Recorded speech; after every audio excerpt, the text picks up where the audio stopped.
Hi guys, and welcome to History for Calm Nights. Tonight we wander together beneath a sky brushed with soot and starlight, stepping into the slow-breathing rhythm of a Victorian city preparing for sleep. You feel the cobblestones beneath your boots still holding the day's warmth, while the glow of gas lamps pools softly along the narrow streets like quiet invitations to rest. Somewhere a carriage wheel rattles once more before fading into distance. Somewhere a door closes with the firm gentleness of routine. You sense that evening here does not arrive all at once, it settles gradually like dust drifting through lamplight. And yes, before you get too comfortable, there is always that one honest little reminder. In these crowded streets with their smoky air and unpredictable hazards, you probably would not survive this without a few adjustments.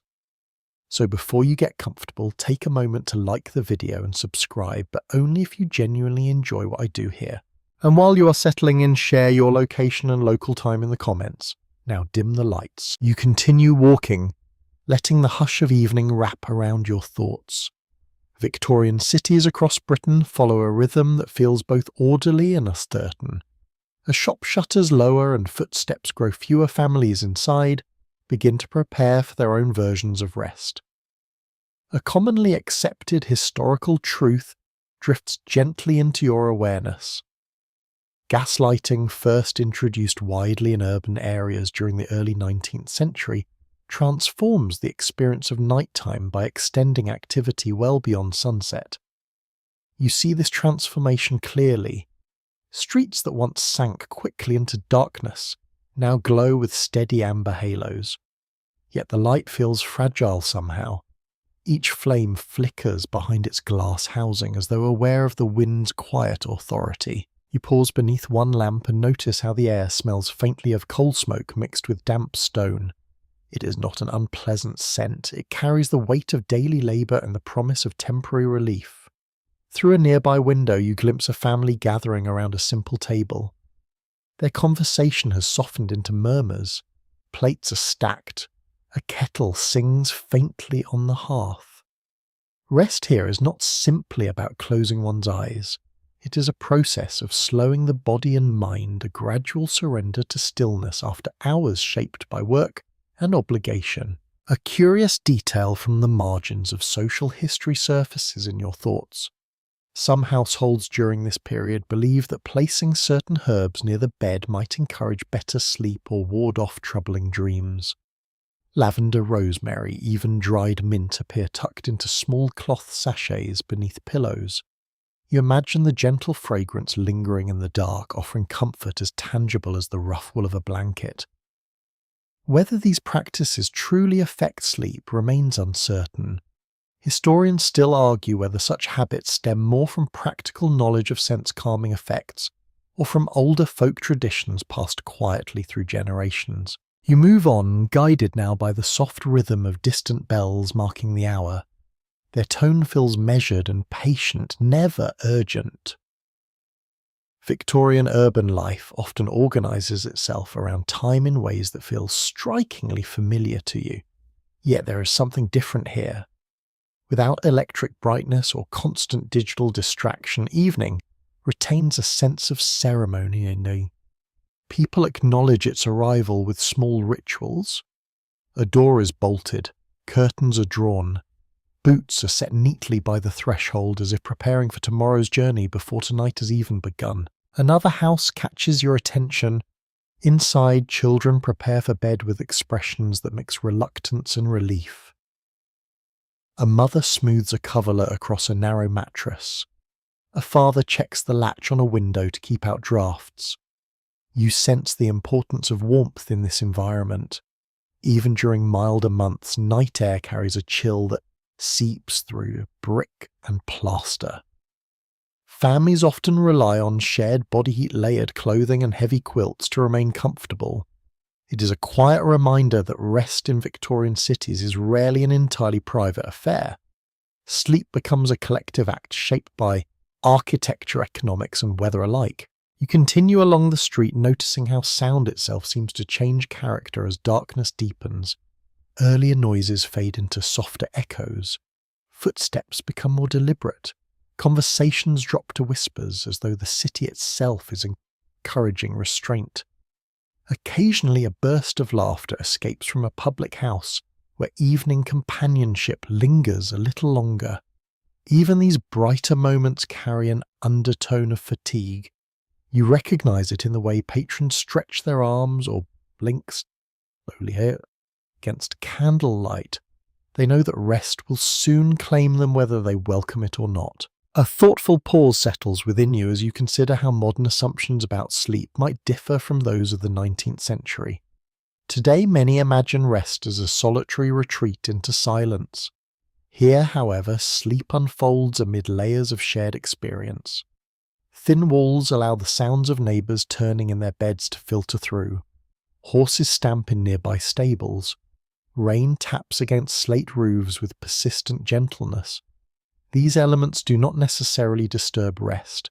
Instead, they form a kind of nocturnal landscape that residents learn to navigate as naturally as daylight streets. You pass beneath another gas lamp and notice its flame fluttering more vigorously now. A breeze has begun to stir, carrying with it the faint tang of the river that runs beyond the warehouses. Its presence feels reassuring, almost protective. You realize that the act of walking through this city at night offers a rare perspective. You witness the transition from motion to stillness in real time.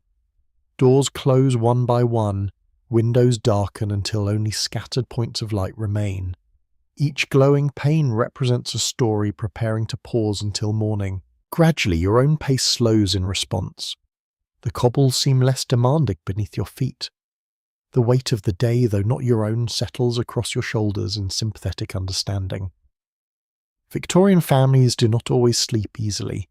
Crowded living conditions, unpredictable work schedules, and the constant presence of illness can complicate the simple desire for uninterrupted rest. Yet they continue to develop routines that make night feel manageable. A final cup of tea, a whispered prayer, the quiet assurance that tomorrow will bring another opportunity to begin again. You reach the end of the street and turn toward a narrower lane where shadows gather more confidently. The last shopkeeper pulls down his shutters with a decisive clatter that echoes briefly before dissolving into silence. Above you, the sky reveals a handful of faint stars struggling against the city's haze. They seem distant yet determined, offering a reminder that calm can exist even within environments shaped by relentless change. As you step forward, you sense that this journey into Victorian nights has only just begun. The rituals of rest you have glimpsed are fragments of a much larger tapestry woven from countless individual experiences across Britain's urban landscape. You carry these impressions with you, like embers of quiet knowledge ready to illuminate whatever scenes await around the next corner. The lamplight stretches ahead in a patient line, guiding you onward into deeper exploration of how families negotiate comfort, fatigue, and hope beneath the steady watch of flickering flames. You turn from the calmer lamplit street into a narrower passage where the night seems to thicken, as though the air itself has become crowded. Here the city presses closer around you. Tall brick walls rise on either side, their surfaces darkened by years of soot and rain. Windows glow faintly above, stacked in uneven rows, like watchful eyes reluctant to close. You sense that rest in this part of Victorian urban life will feel very different from the gentle rituals you have just witnessed. A widely recognized historical reality settles quietly into your thoughts. Rapid industrial growth during the 19th century leads to the construction of densely packed tenement housing, especially in expanding cities such as Manchester, Glasgow, and parts of London. These buildings are designed to hold as many residents as possible within limited space. You feel the truth of that design immediately. As you step through an open doorway, a wave of warmth and human presence greets you with surprising force. Inside the corridor hums with layered sound. A baby whimpers somewhere behind a thin partition. Two adults speak in hushed tones about tomorrow's work. Footsteps creak on worn floorboards above your head. You notice how the scent of cooking lingers long after supper has ended. Boiled cabbage, coarse bread, and weak tea mingle with the sharper tang of damp clothing hung to dry near a hearth. Rest here must negotiate constantly with necessity. Privacy is a rare luxury. You move gently through the shared hallway, careful not to disturb those already attempting to sleep. A door stands half open, revealing a single room where an entire family prepares for the night. A narrow bed dominates one wall. Beside it lies a rough pallet arranged directly on the floor. You observe how blankets are folded with deliberate care, each layer positioned to preserve warmth. The smallest child is already curled against a sibling, eyes heavy with fatigue. There is no question of separate bedrooms. Sleep unfolds as a collective arrangement shaped by circumstance rather than preference. A curious fragment from everyday life drifts into your awareness. In some overcrowded districts, residents develop informal agreements about bedtime noise using gentle knocks on walls or whispered signals to request quiet.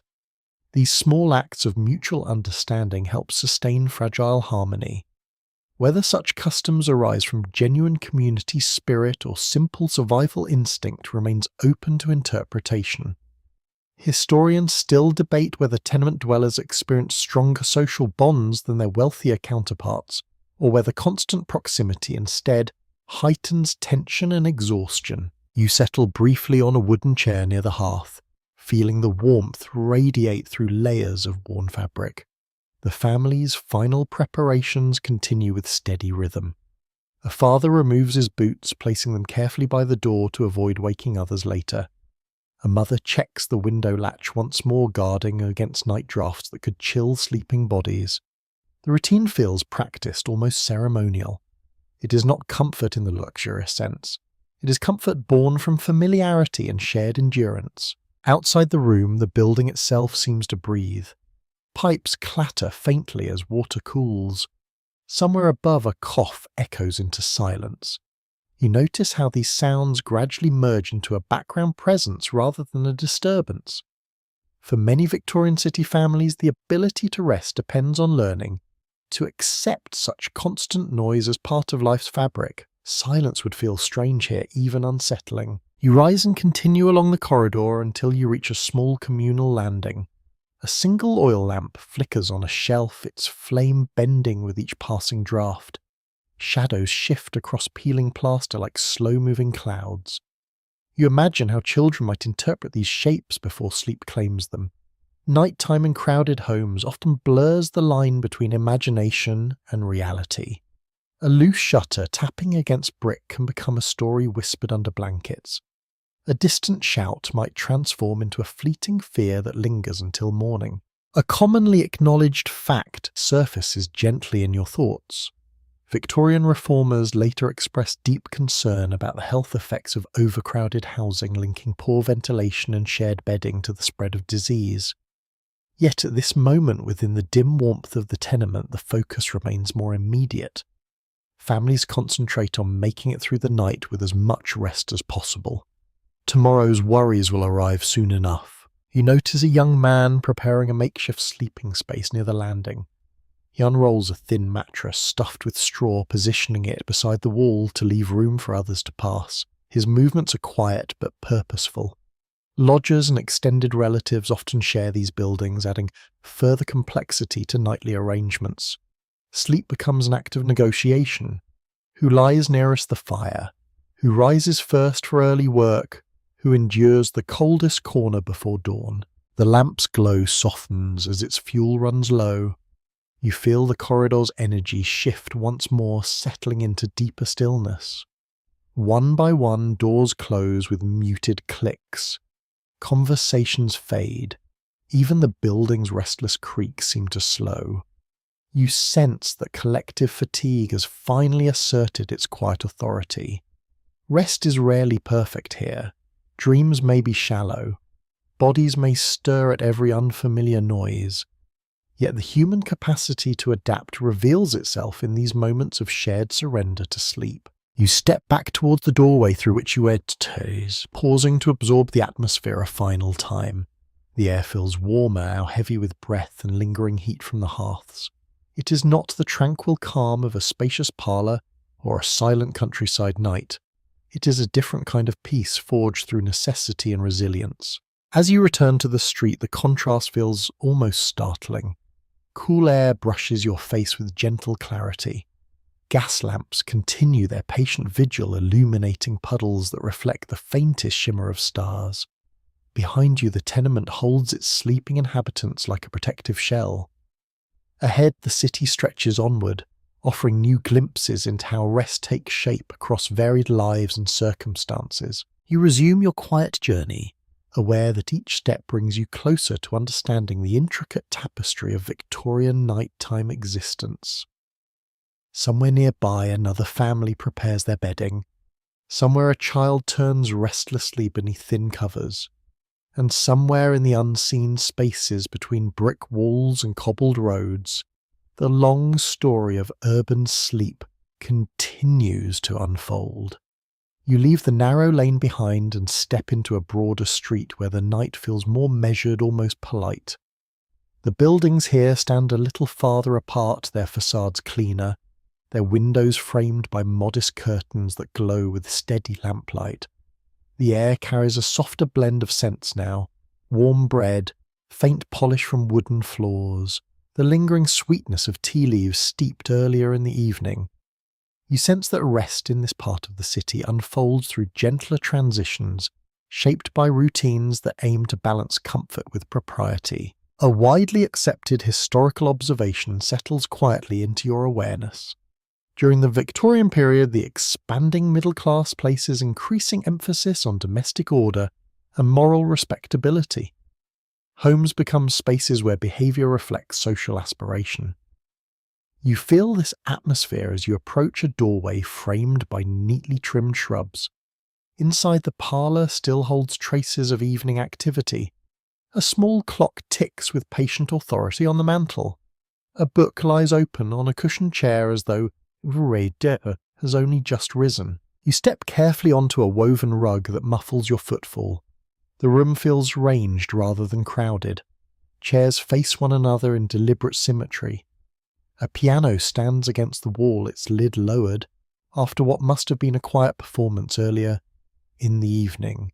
Here the approach to sleep begins long before anyone lies down. Conversation gradually softens. Lamps are dimmed one by one. The household's energy shifts toward reflection. A curious detail from the fringes of social custom drifts into your thoughts. Some families encourage brief evening walks within nearby streets or gardens as a way to prepare the body for restful slumber. Fresh air is believed to clear the mind after hours spent indoors. Whether such practices truly improve sleep quality remains uncertain. Historians still debate whether Victorian ideas about health and rest rely more on emerging scientific understanding or on inherited traditions that simply feel reassuring. You move toward a side table where a tray holds delicate cups and a teapot now nearly empty. The faint aroma of chamomile lingers. You imagine how such gentle beverages become part of nightly ritual. They mark a clear boundary between the day's responsibilities and the quieter territory of night. A father folds his newspaper with careful precision. A mother checks that the fire has been banked safely for the hours ahead. Their gestures feel both practical and symbolic, small signals that it is time to withdraw from the bustle of public life. Beyond the parlour, a staircase rises into shadow. You follow it slowly, noticing how each step creaks in a restrained manner as though mindful of disturbing those already preparing for rest. Bedrooms here are modest but individualised. A narrow bed stands beneath a framed print of pastoral countryside. A washstand holds a ceramic basin filled earlier with cool water. You sense the importance of cleanliness in these routines. Evening washing becomes not merely hygienic, but almost meditative, a moment to release the day's fatigue. Another commonly acknowledged fact settles gently into place within your thoughts. Middle-class Victorians often adopt more structured bedtime schedules than their working-class counterparts, influenced by regular office hours and cultural expectations about discipline. This predictability shapes the rhythm of entire households. Children are guided upstairs at set times. Lamps are extinguished according to habit rather than necessity. Sleep becomes an extension of social order. You pause beside a window where curtains have been drawn halfway across the glass. Outside, the gaslit street appears distant and calm. Inside, the bedroom holds a faint scent of lavender from a sachet tucked discreetly beneath a pillow. You recall hearing that such fragrances are sometimes used to encourage peaceful dreams. Whether this practice reflects practical knowledge of soothing aromas, or simply the comfort of familiar belief, remains open to interpretation. Yet the result feels undeniable. The room itself seems prepared to cradle its occupant in quiet reassurance. Footsteps sound softly in the hallway. A young woman carries a candle whose flame wavers with each careful movement. She pauses at a doorway to whisper goodnight to a younger sibling already nestled beneath blankets.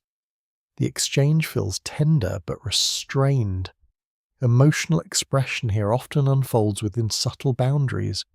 Rest is not only about physical recovery, it also offers a chance to maintain composure to gather inner strength for the expectations of the coming day.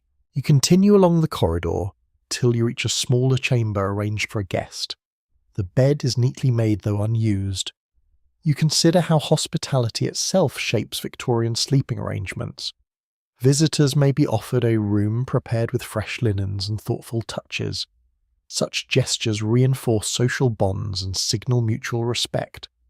Sleep thus becomes intertwined with etiquette. Even the act of resting carries meaning beyond the personal. As you descend the staircase once more, the house feels increasingly hushed.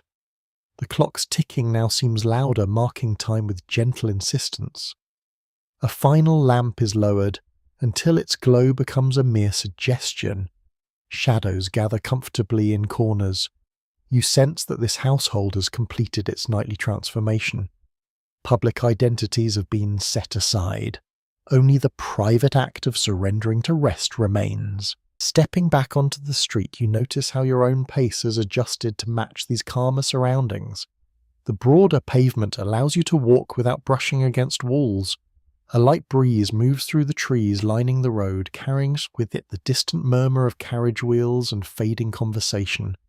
Victorian cities may never sleep entirely, yet here the illusion of tranquility feels convincing. You glance once more at the softly lit windows behind you. Within them, families settle into beds that promise a measure of comfort and continuity. Their dreams will be shaped by ambitions as much as by memories. And as you continue your journey through the varied landscapes of urban rest, you carry with you a growing understanding that sleep in this era reflects not only physical need, but the intricate web of social aspiration and daily ritual. The lamplight stretches onward again, guiding you toward new scenes where the rhythm of night takes on different tones and textures. You drift farther along the broad pavement until the ordered calm of middle-class homes gives way to a district that hums with a different energy. Even at this late hour, the city here refuses to fully surrender to rest. Tall factory chimneys rise like dark silhouettes against the faint shimmer of clouded stars.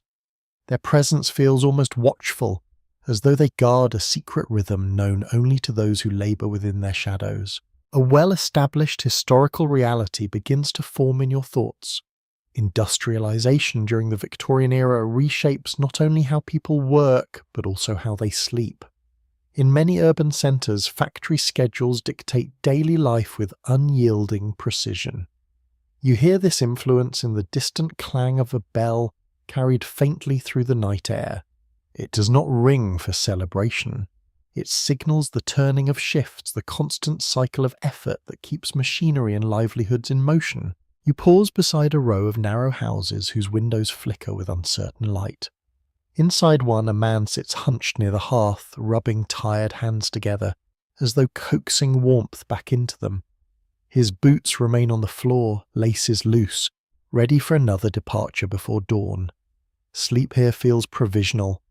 It is taken in fragments rather than long stretches. A widely recognized truth about industrial urban life comes gently into focus. Many factory workers experience interrupted rest, forced to align their bodies with schedules that ignore natural patterns of light and darkness.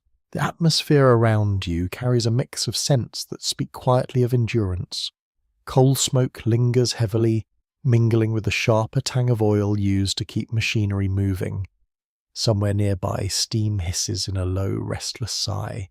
You sense how these sounds become part of the night's background music. For families living in such districts, silence is not expected. Instead, rest must be negotiated amid constant reminders that work continues even while the stars remain overhead. You step into a small kitchen where a woman prepares a modest supper for her husband returning from an evening shift. The table is set with deliberate care, though the meal itself is simple. A kettle murmurs gently. Candlelight trembles against rough plaster walls. Their exchange of words is brief but filled with unspoken understanding. In homes shaped by industrial routine, sleep becomes an act of timing as much as comfort. One family member may be rising just as another settles beneath blankets. A curious fragment of everyday experience drifts into your awareness. Some workers adopt the habit of napping in short intervals whenever opportunity allows, even leaning against factory walls during breaks. This practice reflects both necessity and adaptation. Whether such irregular rest patterns affect long-term health remains a question that continues to invite interpretation. Scholars still debate whether Victorian shift labour accelerates physical exhaustion more than traditional forms of work, or whether communities gradually develop resilience through shared strategies of survival. You move quietly toward a back room where children lie sleeping in uneven arrangement.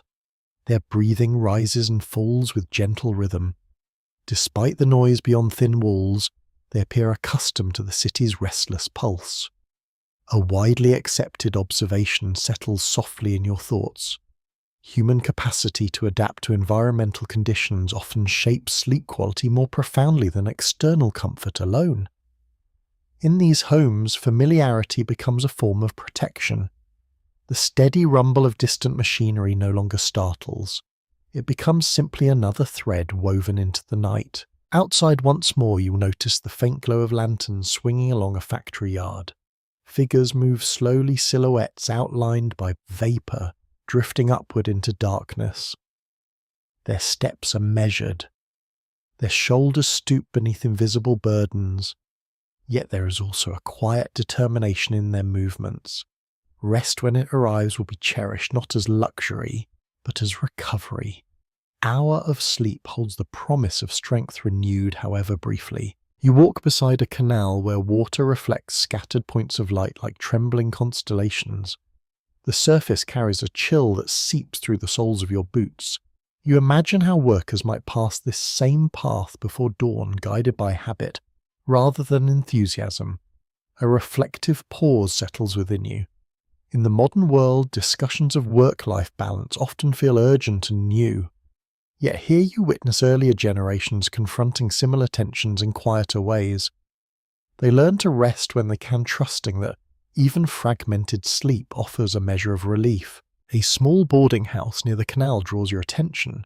Its doorway stands ajar, revealing a hallway lined with hooks for coats and caps. Inside, lodgers prepare for bed in overlapping routines. One man stretches on a narrow mattress while another finishes his late meal. A third sharpens tools for the morning shift before finally extinguishing his lamp. Their coexistence feels practical rather than sentimental. In districts shaped by the industry, nighttime companionship often grows from shared circumstance rather than deliberate choice. Another commonly acknowledged fact settles into place within your thoughts. Victorian reform movements eventually seek to regulate working hours, recognizing the toll that relentless schedules take on health and family life. At this moment, however, such changes remain distant aspirations. The city continues to hum, chimneys exhale their ghostly plumes, bells mark the passing of hours with unwavering consistency. You linger by the canal a moment longer, listening as the rhythm of labour softens into deeper quiet. Even factories must pause eventually. Their great machines fall distant in stages, leaving behind an echo that fades like memory itself. Families inside nearby homes begin to sink into more sustained rest. Bodies surrender at last to gravity and fatigue. Dreams, when they come, may carry images of turning wheels and glowing furnaces, yet they also offer temporary escape, a private refuge from the demands of daylight. As you turn away, the lamplit path stretches ahead once more, inviting you to continue your exploration of how Victorian lives intertwine with the fragile gift of sleep. You leave the canal behind and follow a quieter street where the night feels almost contemplative again.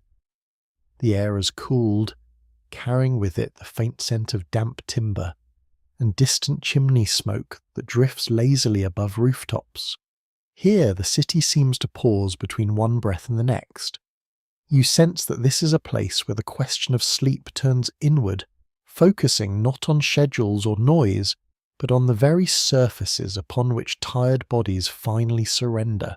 A broadly acknowledged historical detail begins to form in your thoughts. During the Victorian era, the type of bedding available to a household often reflects both income and tradition. Mattresses may be stuffed with straw, horsehair, wool, or feathers depending on circumstance. You notice how this variation shapes the character of rest itself. A straw pallet produces a faint rustle whenever someone turns.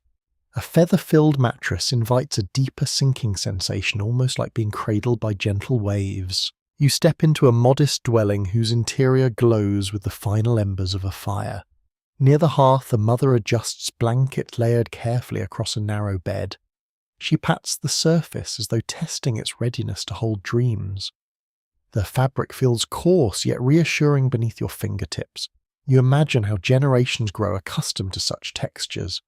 Comfort, after all, often emerges from familiarity rather than softness alone. A small but intriguing fragment of everyday life drifts quietly into your awareness.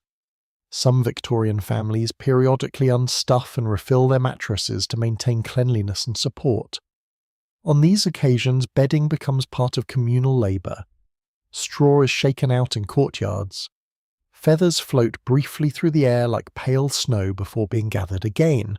Whether this ritual is driven more by hygiene concerns or by long-standing household tradition remains uncertain.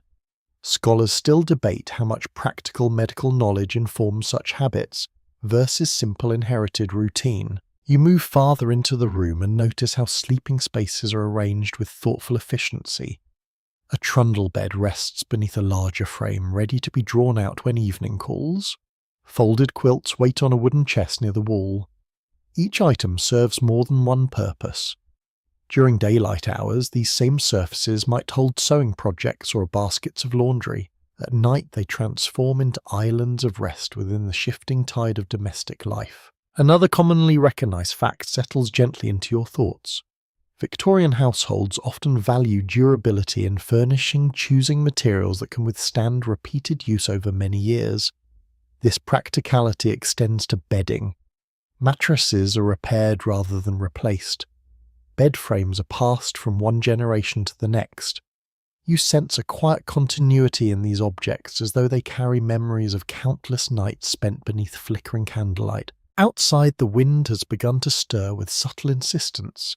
It rattles a loose shutter, sending a soft tapping sound into the stillness. You notice how sleepers barely react.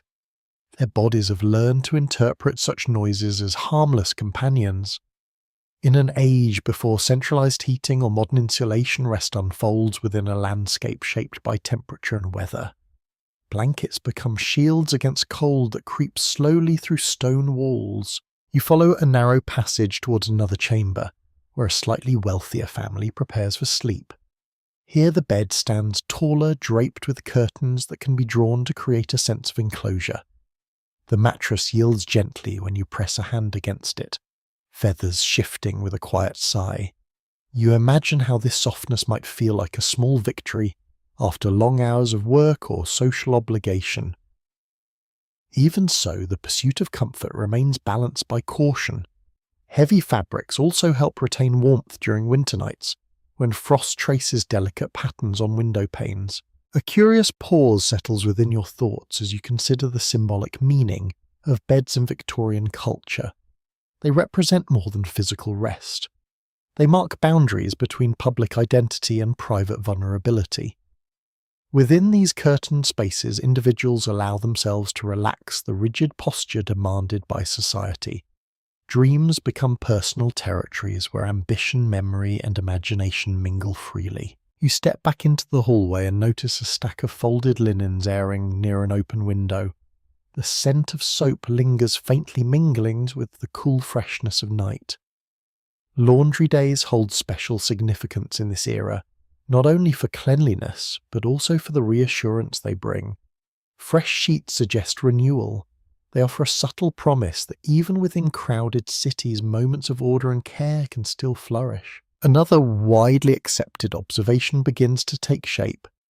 Victorian advice manuals often recommend firm bedding to promote healthy posture and restful sleep. Such guidance reflects a growing interest in the relationship between physical environment and well-being. Yet actual practice varies widely depending on means and personal belief. Some sleepers prefer the resilient support of tightly packed straw. Others seek the gentle luxury of feather-filled cushions. You pause near a child's bed where a patchwork quilt displays colours softened by years of use. Its uneven stitching speaks of patient hands working by lamplight. As you watch the child turn slightly, drawing the quilt closer with instinctive trust, you realise that bedding also serves as an emotional anchor. Familiar textures and scents can soothe anxiety as effectively as any spoken reassurance. Stepping outside once more, you notice how the night has deepened into a velvety calm. Gas lamps flicker like distant stars along the street. The city seems less restless now, as though countless sleepers have finally reached the quiet centre of their dreams. You carry with you the awareness that beds and mattresses, humble or grand, shape these nightly journeys in profound ways. The path ahead glows softly, inviting you onward toward new glimpses of ritual and routine as Victorian families continue their delicate negotiation with the need for rest.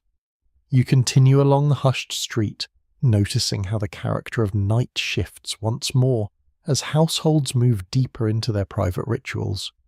The glow behind curtains has softened to a faint shimmer. Even the gas lamps seem to burn more quietly now, as though they too are growing drowsy.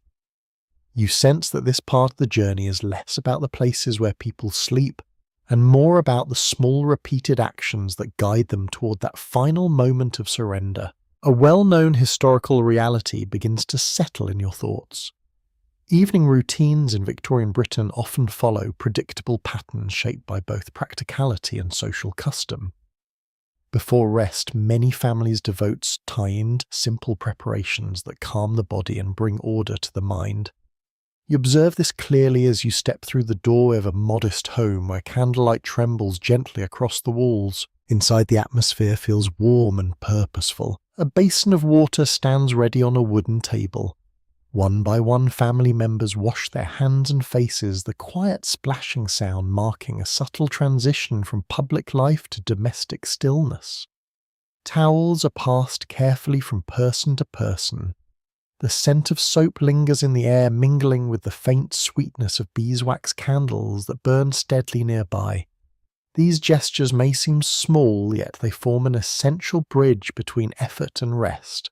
A curious fragment from everyday custom drifts softly into your awareness. Some households develop the habit of airing bedding near open windows each evening, even during colder months, believing that fresh night air promotes deeper sleep. Whether this practice reflects genuine understanding of ventilation or simply inherited wisdom remains uncertain. Scholars still debate how much Victorian hygiene routines are influenced by emerging scientific thought versus long-standing cultural tradition. You move toward the hearth where embers glow with patient warmth. A father kneels to adjust the iron grate, ensuring that the fire will fade safely through the night. His movements are slow and deliberate. You notice how this final act carries symbolic weight. It signals that the day's labour has reached its conclusion. The household may now turn inward, focusing on restoration rather than productivity. Nearby, a mother folds garments with careful precision. Each item is placed in readiness for morning. Shoes are lined neatly beside the door. A shawl is draped over the back of a chair, prepared to offer comfort against dawn's chill. Another widely acknowledged observation takes shape within your thoughts. Victorian culture often emphasises discipline and foresight, encouraging individuals to organise their surroundings as part of maintaining moral and physical well-being. Nighttime routines thus become expressions of character as much as practical necessity. You follow the faint flicker of candlelight toward a staircase where children climb sleepily toward their rooms. Their steps are uneven with fatigue, yet there is also a sense of anticipation in their quiet giggles. Bedtime stories will soon unfold, carrying them into imaginative landscapes far removed from the narrow streets outside. You sense how ritual softens the transition from waking to dreaming, a familiar voice reading aloud, the gentle tuck of blankets, the whispered assurance that all is well. At the top of the stairs, a small landing holds a shelf lined with prayer books and worn novels. One child pauses to touch the spine of a favourite volume before disappearing into the dim glow of a bedroom. You reflect on how reading often serves as a final mental journey before sleep. Words become companions that guide thoughts away from daily worries. In an age without trick distraction, such quiet entertainment holds particular significance. A widely recognised historical fact emerges gently in your awareness. Candlelight remains the primary source of indoor illumination for many families throughout the 19th century, despite the spread of gaslighting in urban streets. This limited brightness naturally encourages earlier bedtimes and slower evening rhythms. You feel the truth of this constraint as the flame beside you gutters, slightly casting shadows that stretch and contract like living things. You step into a chamber where an elderly woman kneels beside her bed in silent reflection. Her lips move in prayer, though no sound reaches you. This moment feels both deeply personal and universally familiar. Across Victorian society, spiritual practice often forms part of the nightly ritual offering, reassurance against uncertainty. The day's events are reviewed in quiet thought. Gratitude is expressed. Fears are entrusted to unseen protection. A small but intriguing detail from fringe belief rises in your mind. Some individuals place symbolic objects near their beds, such as a cherished photograph or a sprig of evergreen, believing these tokens might guard against unsettling dreams. Whether these customs hold psychological benefit or simply provide emotional comfort remains open to interpretation. Yet their persistence suggests a human desire to shape even the mysterious territory of sleep. You descend once more toward the parlour where the last candle burns low. Its flame flickers like a heartbeat, growing slower with each passing moment. The house has grown noticeably quieter. Footsteps above have ceased. The ticking clock on the mantel now dominates the soundscape, measuring time with steady patience. You realise that ritual has achieved its purpose. Minds are calm. Bodies are ready to release tension into the embrace of night. Stepping outside again, you notice how your own breathing has become more measured, as though influenced by the rhythm you have just witnessed. The street feels softer underfoot. The lamplight ahead stretches into a gentle path guiding you onward. Victorian families in their varied circumstances rely on these nightly customs to create pockets of peace within bustling cities. Each repeated action builds a sense of continuity that carries them safely from one day to the next. You continue forward, aware that deeper layers of nighttime experience still await discovery as you explore how rest unfolds across the many lives woven into Britain's urban tapestry. You move onward through the quietening neighbourhood, sensing a subtle shift in the atmosphere as your attention turns toward the younger sleepers of the Victorian night. The air feels gentler here, as though shaped by softer voices and smaller footsteps. Behind curtained windows, flickers of candlelight reveal silhouettes bending close to narrow beds. You understand that for children, the journey into rest carries its own textures of comfort and uncertainty. A widely recognised historical observation begins to settle within your thoughts. In many Victorian households, bedtime for children is structured and deliberate, reflecting broader cultural beliefs about discipline and moral upbringing. You see this clearly as you step into a modest room where two siblings lie beneath a shared quilt. Their eyes remain open, following the slow movement of a candle flame that dances along the wall. Sleep has not yet claimed them.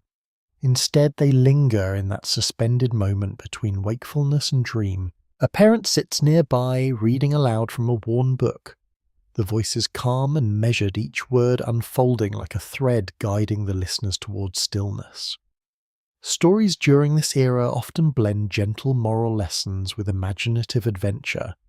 You notice how the children's breathing begins to slow as the tale progresses.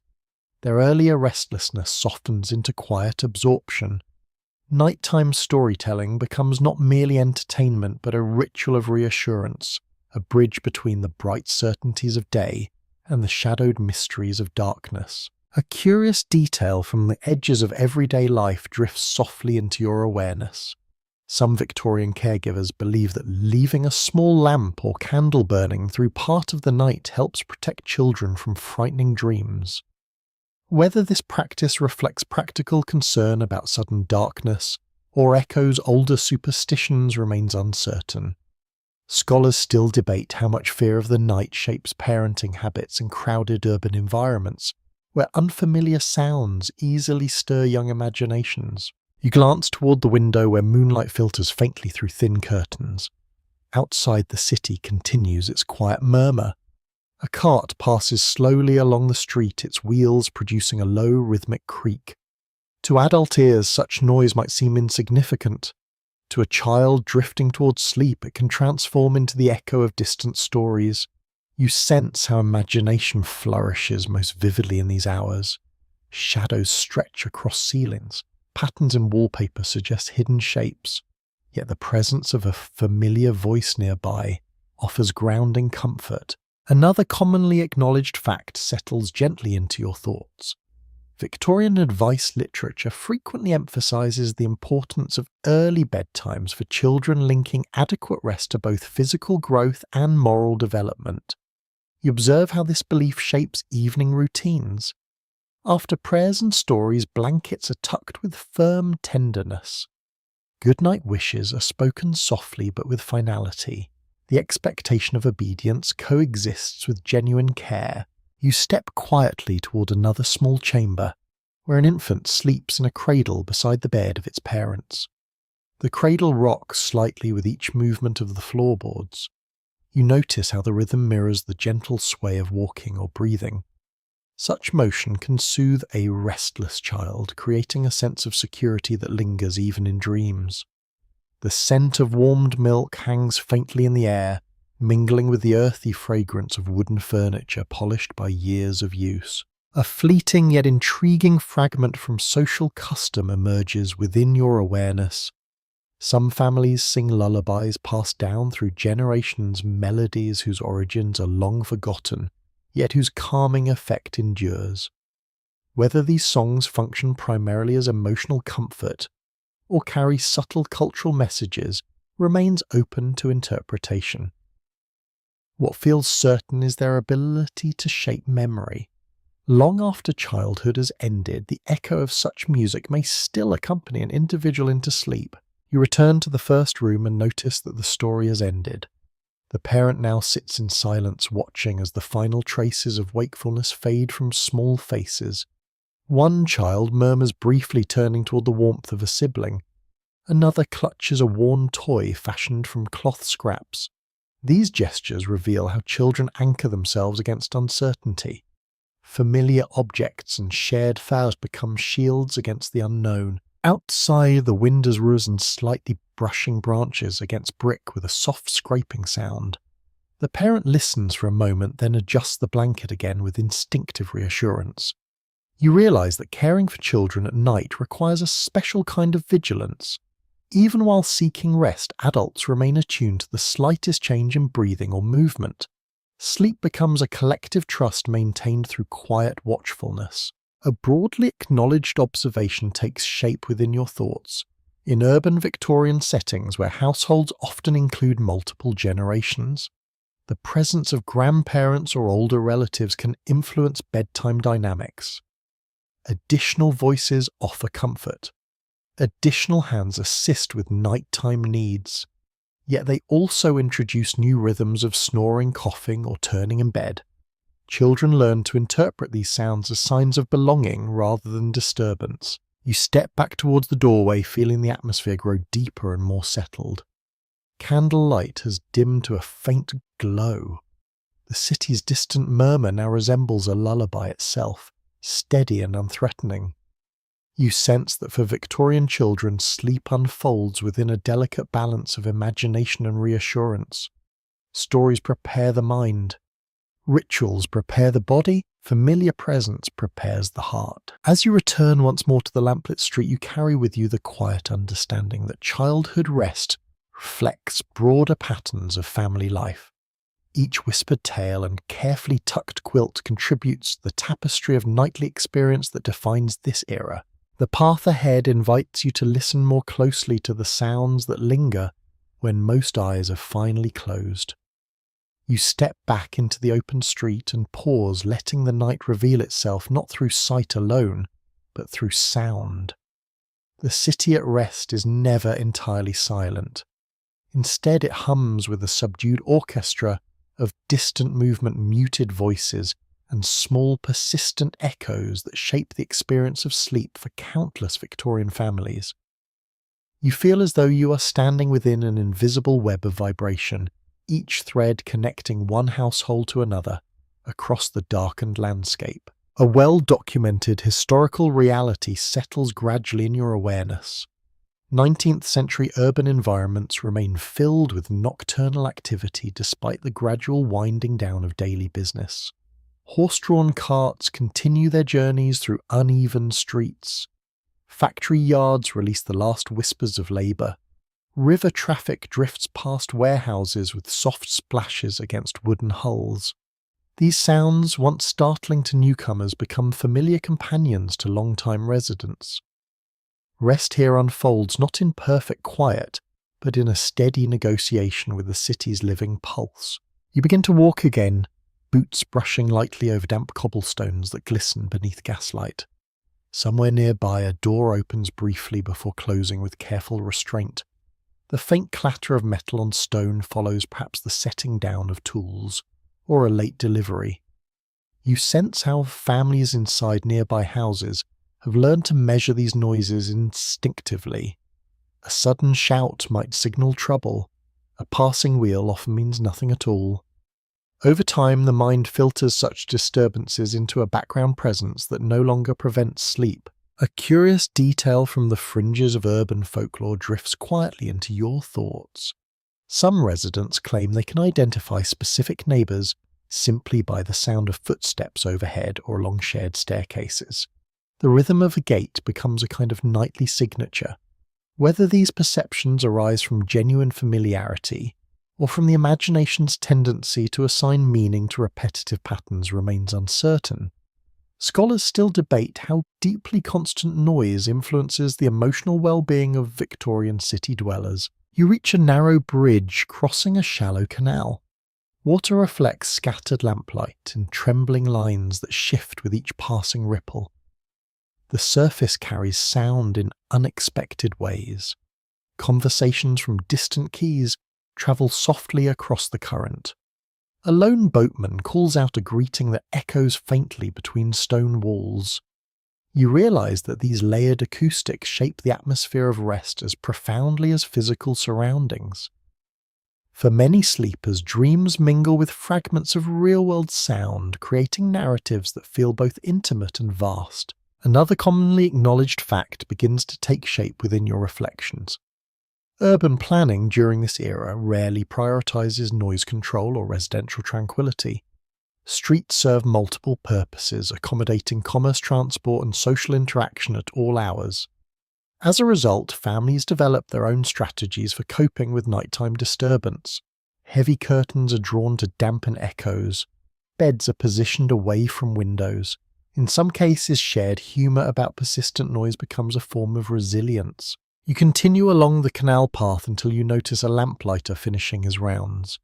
His ladder rests against a post while he adjusts the final flame of the evening.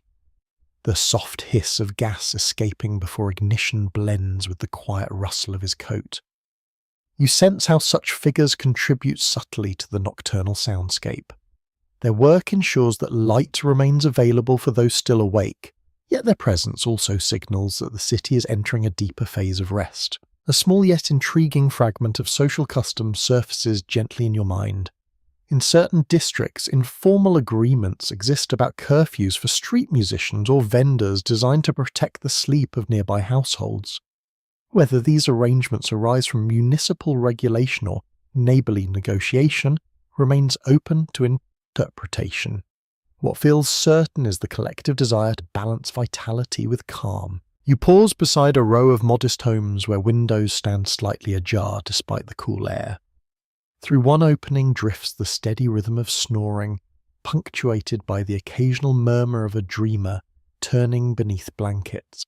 In another, a baby cries briefly before being soothed by soft singing. These sounds, though private in origin, blend into the broader tapestry of urban night. They remind you that rest is never entirely isolated. Each household contributes its own note to the city's ongoing symphony. A reflective moment settles within your thoughts as you consider how modern expectations of silence might differ from this historical reality. Today, many seek controlled environments for sleep, relying on technology to filter unwanted noise. Victorian families instead cultivate inner adaptability. Over time, they learn to find comfort in repetition. The familiar rumble of a passing carriage can become almost reassuring, a sign that life continues beyond the bedroom walls. You move toward a small square where trees cast intricate shadows across paving stones.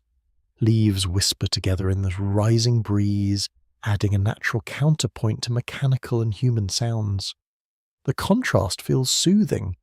Even in crowded cities, pockets of organic quiet exist. Families living nearby may find their rest enriched by such gentle interludes. A night breeze brushing through branches can lull the mind more effectively than complete stillness. Another widely recognized observation emerges within your awareness. Urban residents often describe a sense of heightened alertness during the first hours of sleep, gradually yielding to deeper rest as night advances and external noise diminishes. This pattern reflects both biological rhythms and environmental adaptation. You sense how the city itself participates in this transition, its earlier clamour fading into softer undertones. As you continue your journey, the lamplit path stretches onward like a quiet promise. Behind shuttered windows, countless individuals drift through layers of dream shaped partly by the sounds that surround them. Some will awaken briefly at midnight listening, before turning again towards slumber. Others will sleep undisturbed until dawn's first pale light. You carry with you the understanding that Victorian nights are never empty. They are filled with murmurs, echoes, and subtle vibrations that weave together into a living backdrop for rest. And as you move deeper into this exploration, you begin to appreciate how profoundly sound defines the experience of sleep in the crowded cities of 19th century Britain. You leave the small square behind and follow a street that feels more confined again, as though the buildings themselves lean inward to share secrets of the night. The glow of gas lamps here is uneven, creating pockets of brightness followed by stretches of shadow that invite quieter reflection. You sense that this next chapter of your journey will reveal how sleep is shaped not only by family bonds, but also by the presence of strangers whose lives intersect within shared domestic spaces. A widely accepted historical understanding begins to form gently in your thoughts. In many Victorian cities, the practice of taking in lodgers becomes a common strategy for supplementing household income. Extra occupants bring financial relief, yet they also alter the delicate balance of privacy and rest. You feel the impact of this arrangement as you step through the doorway of a modest terraced home where the atmosphere carries a mixture of warmth and uncertainty. Inside, a narrow hallway stretches toward the back of the house. Coats hang from pegs at varying heights, some clearly belonging to long-term residents, others more temporary in nature. Boots of different sizes and styles rest in careful rows, their presence suggesting overlapping routines that must somehow coexist. Sleep in such environments requires adaptability. Each individual learns to navigate not only personal fatigue, but also the rhythms of those with whom they share walls and floors. You pause near a staircase where faint voices drift downward from an upper room.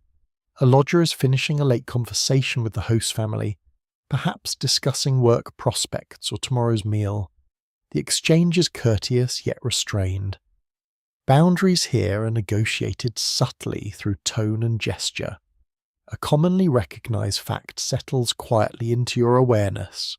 Victorian social norms often emphasize respectability within domestic arrangements, encouraging both hosts and lodgers to maintain decorum even when living quarters feel crowded. You climb the stairs, slowly noticing how each step creaks with a distinct personality. At the top, a landing opens into several small rooms separated by thin partitions. Through one doorway you glimpse a narrow bed tucked beneath a sloping ceiling. The occupant lies already asleep, breathing in steady rhythm. Through another, a candle still burns as a young man reads by its wavering light. He pauses occasionally to listen for movement beyond the wall, mindful of disturbing others. A curious fragment from everyday experience drifts softly into your awareness. In some shared homes, residents develop unspoken schedules for using communal sleeping areas, rotating access to the warmest spaces during colder seasons. Whether such practices foster cooperation or quiet resentment remains uncertain. Historians still debate whether the presence of lodgers strengthens urban communities through mutual dependence or instead heightens tension by compressing personal boundaries. You move farther along the corridor until you reach a small room where two beds stand side by side, separated by a simple curtain that sways gently in the draught. The fabric offers only a symbolic division, yet it represents an earnest attempt to preserve individual dignity. You imagine how sleepers on either side might remain aware of each other's breathing turning, or whispered dreams. Over time, these subtle exchanges become part of nightly familiarity. Another widely acknowledged observation settles into place within your thoughts. Lodging arrangements during the Victorian era often reflect broader patterns of migration and employment, drawing individuals from rural areas into urban centres in search of opportunity. Sleep thus becomes intertwined with ambition. Each rented bed carries the promise of advancement as well as the challenge of adjustment to unfamiliar surroundings. You step toward a window where frost traces delicate lines across the glass. Outside, the street lies quiet beneath its scattered lamps. Inside, the room holds the faint scent of soap and damp wool. You sense how newcomers might experience both comfort and unease within such spaces. The warmth of shelter offers reassurance. The proximity of strangers introduces an element of vigilance that lingers even in dreams. A small yet intriguing detail from fringe belief rises gently in your mind. Some lodgers carry personal objects believed to guard against misfortune, placing them discreetly near their pillows. A worn coin, a fragment of ribbon, a folded letter from home. Whether these tokens serve as genuine talismans or simply emotional anchors remains open to interpretation. Yet their presence suggests a deep human desire to create continuity amid change. You descend the staircase once more, pausing to observe how the household settles into deeper stillness. A clock in the parlour marks the hour with a muted chime. Somewhere beyond the walls, a carriage passes with a diminishing sound. You realise that shared living arrangements require constant negotiation, not only during waking hours but also throughout the night. Each creak of a floorboard or flicker of candlelight carries potential consequence for someone else's rest. Another commonly recognised fact begins to take shape within your reflections. Victorian advice literature often addresses the etiquette of hosting lodgers, recommending clear expectations about bedtime cleanliness and noise. Such guidance reflects a broader cultural effort to maintain order within rapidly changing urban environments. Whether these ideals are consistently achieved remains uncertain. reality often unfolds in more complex and nuanced ways. Stepping back onto the lamp-lit street, you notice how the air feels cooler, now tinged with the promise of approaching dawn. Behind shuttered windows, lodgers and families alike drift through layered dreams, shaped by hope, fatigue, and the quiet presence of those nearby. Sleep in this context becomes an act of coexistence, a shared pause within the restless movement of city life. You continue forward, aware that the journey into Victorian night still holds deeper moments of care, worry and resilience waiting to be revealed. You move onward through the dim street, noticing how the night now feels heavier, as though it carries not only the promise of rest, but also the quiet weight of concern. The air has grown cooler, tinged with the faint, metallic scent of damp, iron railings and distant chimney smoke that drifts low across the rooftops. Here and there, a single window remains lit long after most households have settled into sleep. You sense that within these lingering pools of light, rest is being postponed by necessity rather than choice. A broadly recognized historical reality begins to take shape in your thoughts. Illness plays a persistent role in Victorian urban life, often interrupting nightly routines and altering how families experience rest. In crowded cities where sanitation and medical knowledge remain limited, even minor ailments can lead to anxious vigils. You feel the truth of this as you step quietly into a small house where candlelight flickers with fragile determination. Inside, the atmosphere is hushed yet alert. A child lies beneath layered blankets, cheeks flushed with fever. Nearby, a mother sits upright on a wooden chair, her posture tense but steady. She dips a cloth into a basin of cool water, wrings it carefully, then places it across the child's forehead with practiced tenderness. The motion repeats in gentle rhythm, a ritual shaped by hope and endurance. Sleep here becomes something different. It is not simply the absence of wakefulness. It is a delicate negotiation between fatigue and watchfulness. A small but intriguing fragment from everyday practice drifts softly into your awareness. Some Victorian caregivers rely on herbal remedies believed to ease nighttime discomfort, such as chamomile infusions or mixtures of honey and warm milk. Whether these treatments provide genuine relief or serve primarily as emotional reassurance remains uncertain. Scholars still debate how effective domestic medicine proves in an era before widespread professional healthcare. You notice how the room carries multiple scents layered together. Beeswax candles emit a faint sweetness. The damp cloth releases the clean sharpness of cool water. Beneath these lies the deeper aroma of worn bedding that has absorbed countless nights of shared experience. The child stirs, slightly murmuring words that dissolve into breath. The mother leans closer, listening for any change that might signal improvement or decline. Another commonly acknowledged observation settles gently into your thoughts. Victorian families often shoulder the responsibility of nursing relatives at home, particularly during periods of economic constraint. Hospitals exist but may feel distant or intimidating. As a result, domestic spaces transform into places of care as well as rest. Beds become sites of recovery. Chairs beside the hearth serve as temporary watch posts for exhausted guardians. You move toward the window where curtains are drawn only halfway across the glass. Outside, the city continues its quiet murmur. A cart passes slowly, wheels muffled by damp earth. Somewhere a dog barks once before falling silent. These sounds drift into the room like reminders that life beyond illness still flows onward.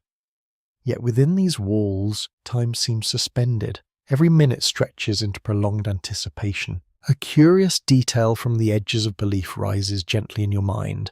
Some households place symbolic items near the bedside of the sick, such as a small Bible or a cherished keepsake, believing that spiritual comfort may support physical healing. Whether this practice reflects faith habit or the simple need to feel prepared against uncertainty remains open to interpretation. What feels certain is the emotional solace such gestures provide during long nights. You glance toward a narrow pallet arranged on the floor where another family member has attempted to rest. Their breathing is uneven, interrupted by sudden movements that reveal shallow sleep. Vigil and exhaustion intertwine. Even when eyes close, the mind remains alert, ready to respond at the slightest sign of change. A widely accepted historical insight begins to form within your reflections. In eras of limited medical intervention, the boundary between sleep and wakefulness often blurs during periods of illness, reshaping how individuals understand both rest and responsibility. The candle flame beside you flickers more vigorously as a draught moves through the room. Shadows shift across the walls like sun companions. You sense how imagination may amplify fear in such moments, yet the mother's steady presence counters this unease. Her voice, though quiet, carries reassurance. She hums a melody barely audible, perhaps a lullaby, remembered from her own childhood. The sound fills the space with gentle persistence. You step back toward the doorway, careful not to disturb the fragile equilibrium of care and fatigue. Outside in the hallway, another relative sits with hands clasped, eyes closed in brief respite. The act of resting becomes fragmented, shared among those who take turns maintaining watch. Through such cooperation, families navigate the unpredictable terrain of sickness without losing sight of hope. Losings. Another well-known historical fact settles softly into place within your thoughts. Victorian reformers increasingly advocate for improved public health measures as the century progresses, recognizing the toll that urban living conditions take on both sleep and survival. At this moment, however, change arrives slowly. Individual households continue to rely on resilience, resourcefulness, and mutual support. Stepping back into the night air, you feel its cool clarity brush against your face like a gentle awakening. The lamplit street stretches ahead in patient silence. Behind shuttered windows, countless others drift through dreams uninterrupted by worry. Yet in homes such as the one you have just left, sleep remains an elusive visitor waiting for the fragile balance of health to be restored. You continue your quiet journey, carrying with you the awareness that rest in Victorian cities is shaped not only by routine and environment, but also by moments of vulnerability that reveal the depth of human care. You continue along a quieter avenue where the architecture begins to change once more, rising into taller facades adorned with carved stone and iron balconies. The night air feels smoother here, less crowded with smoke and clatter. Even the gas lamps seem to burn with a steadier glow, their light reflected in polished brass knockers and freshly swept steps. You sense that rest in this part of the Victorian city carries a different tone, shaped by wealth formality and the careful choreography of household staff who help guide the evening towards stillness. A well-established historical reality settles into your awareness. Among prosperous Victorian families, bedrooms often become spaces of deliberate comfort and aesthetic refinement, furnished with layered fabrics, thick carpets and heavy curtains designed to soften both sound and temperature. You feel the effect immediately as you step through the doorway of a grand townhouse where the hush is almost tangible. Footsteps sink into plush runners that line the staircase. The faint ticking of a clock seems distant, absorbed by the surrounding textures. In the drawing room, lamps are being lowered by a servant who moves with quiet precision. Chairs stand arranged in symmetrical elegance, their upholstery still holding the warmth of earlier conversation. A tray of teacups has been cleared away, leaving only the lingering scent of bergamot and polished wood. The transition toward rest here unfolds as a kind of ceremony. Each object has its place. Each gesture signals that public display has given way to private retreat. A curious detail from the fringes of domestic custom drifts gently into your thoughts. Some affluent households during this period adopt the fashion of canopied beds draped with ornate textiles, believing that enclosed sleeping spaces enhance both warmth and a sense of security. Whether these designs arise primarily from practical concerns about drafts or from aesthetic influences drawn from earlier centuries remains uncertain. Scholars still debate how strongly Victorian taste for elaborate bedroom furnishings reflects nostalgia for aristocratic traditions versus the simple desire for comfort. You follow a servant carrying a candle up the staircase, noticing how the flame illuminates framed portraits whose eyes seem to watch the quiet procession.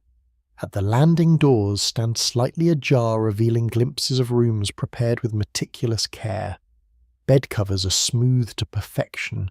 Washstands gleam beneath folded linens. Even the placement of slippers beside the bed appears intentional, a small gesture that anticipates morning before sleep has even begun. Another commonly acknowledged observation begins to form in your reflections. Wealthier Victorians often maintained separate sleeping quarters for different family members, particularly as notions of privacy and personal space evolved during the 19th century. This arrangement allows rest to unfold without the constant interruptions experienced in more crowded homes, yet it also introduces a subtle loneliness that lingers in the silence of spacious corridors. You step into a master bedroom where curtains hang in generous folds around tall windows. The mattress beneath the embroidered coverlet yields with quiet luxury when you press your hand against it. Feather-filled pillows rest in neat alignment, their softness promising deep and uninterrupted slumber. A small fire burns low in the grate, releasing gentle warmth that drifts upward to meet the canopy above. You sense how such surroundings shape the mind's transition toward dreams, encouraging relaxation through sensory reassurance. A small but intriguing fragment from social life surfaces in your thoughts. Some members of the Victorian upper classes cultivate elaborate bedtime rituals that include reading poetry, journaling by lamplight, or listening to soft music played in adjacent rooms. Whether these practices serve primarily as intellectual enrichment or as subtle markers of social identity remains open to interpretation, yet they reflect a broader cultural emphasis on refinement even in the most private moments. You move toward a smaller chamber where a maid prepares her own sleeping space after completing the evening's duties. Her bed is simpler, positioned near the servant's staircase for quick access should she be summoned during the night. The contrast between rooms feels striking. Rest here must remain light and responsive. Even so, she folds her blanket with care, creating a small island of comfort within the demands of service. Another widely recognized fact settles softly into place within your awareness. In grand Victorian households, servants often rise earlier and retire later than their employers, adapting their sleep patterns to the rhythms of domestic labour. This arrangement reveals how rest can reflect broader hierarchies within society. While some drift easily into deep slumber, others remain attuned to the possibility of midnight requests or unexpected needs. You pause beside a window where moonlight spills across polished floorboards like a pale river. Outside, the city appears distant, its noise softened by layers of architecture and distance. Inside, silence reigns with gentle authority. You imagine how dreams in such surroundings might carry images of travel ambition or quiet contemplation rather than the urgent concerns of survival. A reflective calm settles within you as you consider how wealth shapes not only physical comfort but also emotional experience at night. Spacious rooms allow individuals to confront their thoughts without distraction. For some, this solitude may feel liberating. For others, it might invite a different kind of restlessness, born not of noise or crowding, but of introspection. You descend the staircase once more, passing the last servant extinguishing a lamp in the hallway. Darkness gathers softly behind you, signalling that the household has completed its transformation from evening sociability to nocturnal stillness. Stepping back into the lamp-lit street, you carry with you the awareness that sleep in Victorian cities reflects a spectrum of lived realities, each shaped by the circumstance expectation and the quiet search for renewal. The path ahead glows faintly once more, inviting you to continue your exploration of how changing seasons influence the fragile art of rest. You step away from the elegant townhouse and continue along a quieter residential stretch where the night air feels sharper against your skin. A subtle chill has settled over the city, not yet severe, but enough to remind you how closely sleep in the Victorian world depends upon the turning of the seasons. Gas lamps glow with steady patience, yet their warmth is only an illusion. Real comfort must be created indoors through careful preparation and shared resilience. A broadly acknowledged historical insight begins to unfold in your thoughts. Across 19th century Britain, fluctuating temperatures shape household routines in ways that directly influence rest. In colder months, families rely on layered bedding, heated bricks wrapped in cloth, and tightly banked fires to preserve warmth through the long hours of darkness. You feel this awareness as you step into a modest home where frost has begun to trace delicate patterns along the window's edge. Inside, the atmosphere holds a mixture of coziness and vigilance. A father lifts an iron kettle from the hearth and pours hot water into a ceramic vessel designed to warm the foot of the bed. Steam rises in gentle spirals, carrying with it the faint scent of coal smoke. You sense how this small act offers both physical relief and emotional reassurance. Rest here is not taken for granted. It must be protected against the creeping insistence of winter air. A curious fragment of everyday practice drifts softly into your awareness. Some Victorian households experiment with hanging thick drapes not only over windows but also around beds themselves, creating enclosed spaces believed to retain heat more effectively. Whether this arrangement enhances comfort or merely reduces ventilation remains uncertain. Scholars still debate how such efforts balance the desire for warmth against concerns about stale air in tightly sealed rooms. You move toward a narrow staircase where children climb reluctantly beneath the weight of heavy quilts folded over their arms. Their breath forms faint clouds in the cooler upper rooms. You notice how seasonal change alters bedtime rituals. During colder periods, families often retire earlier, conserving both energy and fuel. A widely recognized observation settles quietly within your reflections. The natural shortening of daylight during winter months encourages longer sleep cycles for many Victorians, though economic pressures sometimes disrupt this rhythm. At the top of the stairs, you enter a bedroom where a small brazier glows softly in one corner. Its warmth spreads slowly, touching the edges of a straw-filled mattress arranged near the wall. The scent of heated metal mingles with the dryness of woolen blankets that have been aired carefully before use. You imagine how sleepers might burrow beneath such layers, seeking refuge from drafts that slip through unseen cracks. Another small yet intriguing detail emerges from the margins of domestic lore. Some families place polished stones or bricks at the hearth during evening hours, later transferring them into bedclothes to create pockets of lingering heat. Whether this technique originates from rural tradition or urban innovation remains open to interpretation, yet its persistence suggests a shared ingenuity in the face of seasonal challenge. You step back into the corridor and notice how different rooms hold subtly different climates. Lower floors remain warmer, benefiting from proximity to the kitchen fire. Upper chambers grow cooler as night advances, prompting occupants to adjust sleeping positions or draw coverings more tightly around themselves. A well-established historical reality begins to take shape within your thoughts. Victorian architecture often lacks uniform insulation, making temperature management an ongoing concern that shapes both comfort and health. Outside once more, you feel the wind strengthening as it sweeps along the street with a quiet, purposeful murmur. Leaves skitter across the pavement like fleeting shadows. The city's nocturnal soundscape shifts in response to seasonal change. Winter nights may feel sharper, punctuated by the crack of frozen branches or the distant crunch of footsteps on frost. For sleepers within nearby homes, such sounds become part of the rhythm of rest, signalling both danger and familiarity. A reflective pause settles within you as you consider the opposite extreme. During warmer months, Victorian families face different challenges. Windows are open to invite cooling breezes, though this practice may also allow urban noise to filter inside. Light fabrics replace heavy quilts.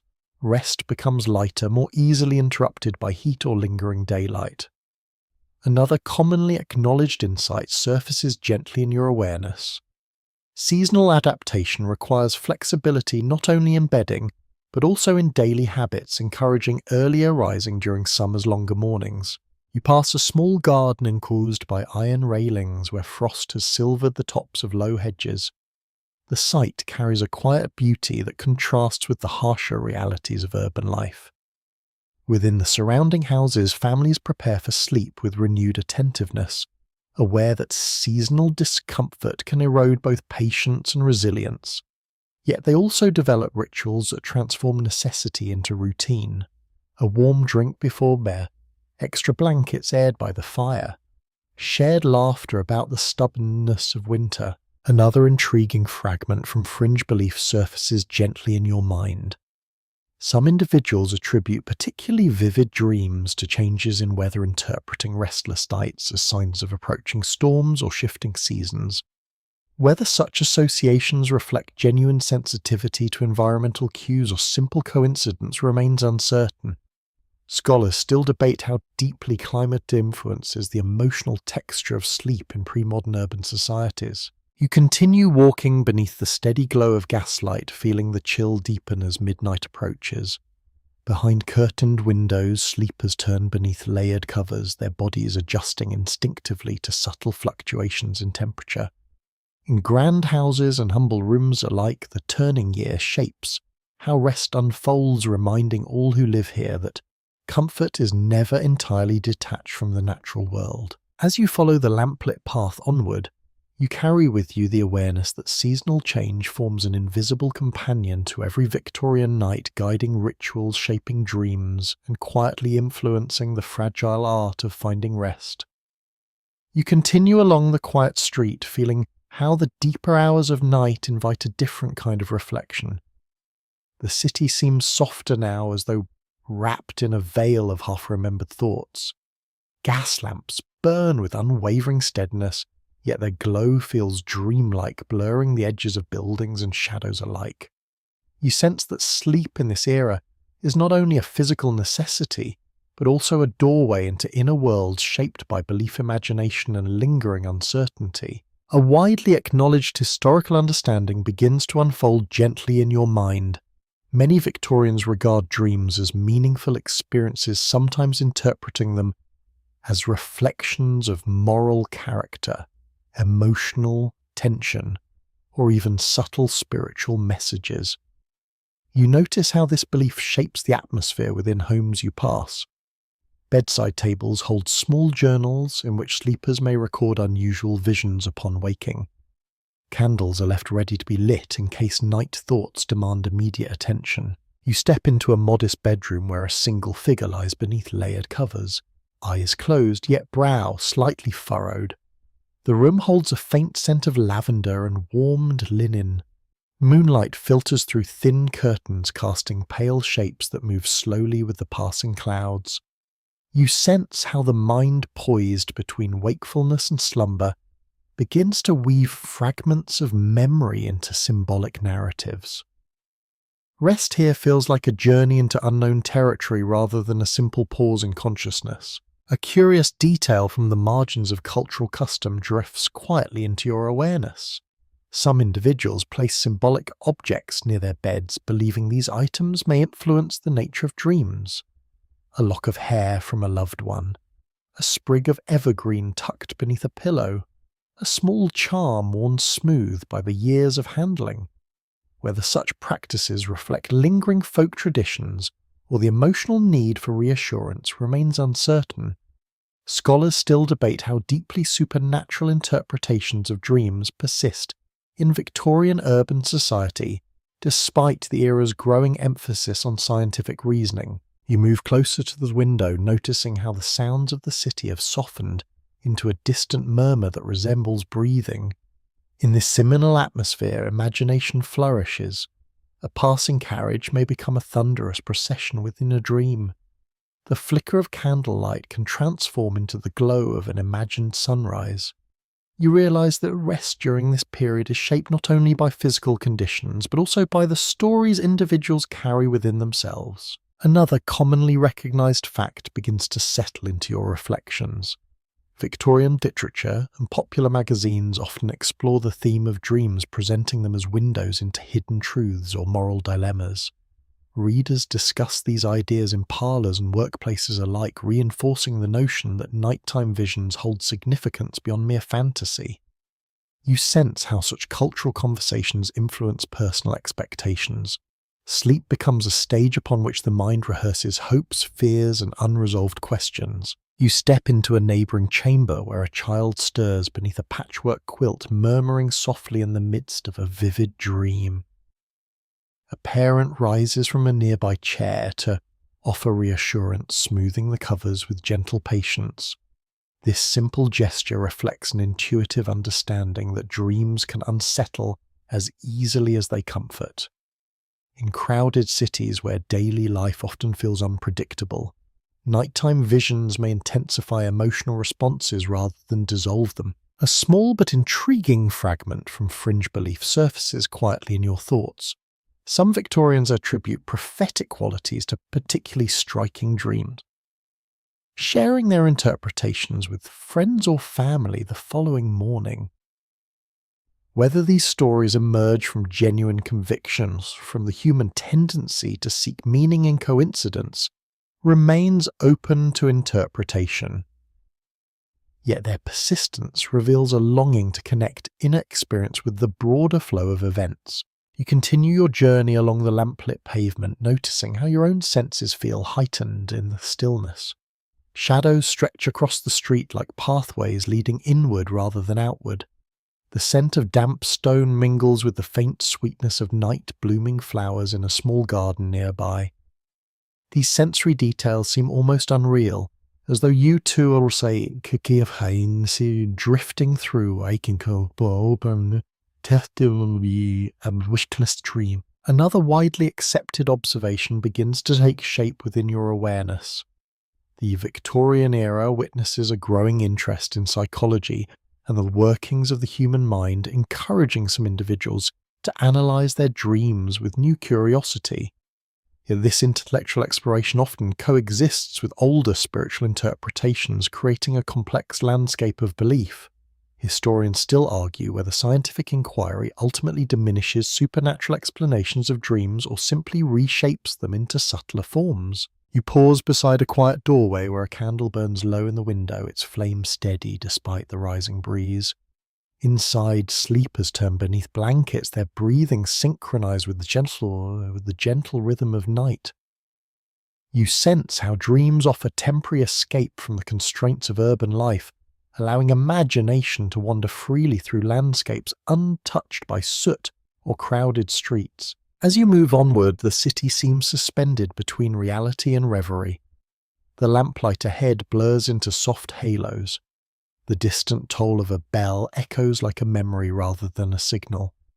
You carry with you the understanding that Victorian sleep is enriched and complicated by the power of dreams which transform ordinary nights into journeys of inner discovery. The path continues to unfold beneath your steps, guiding you toward encounters with those who remain awake so that others may rest without fear.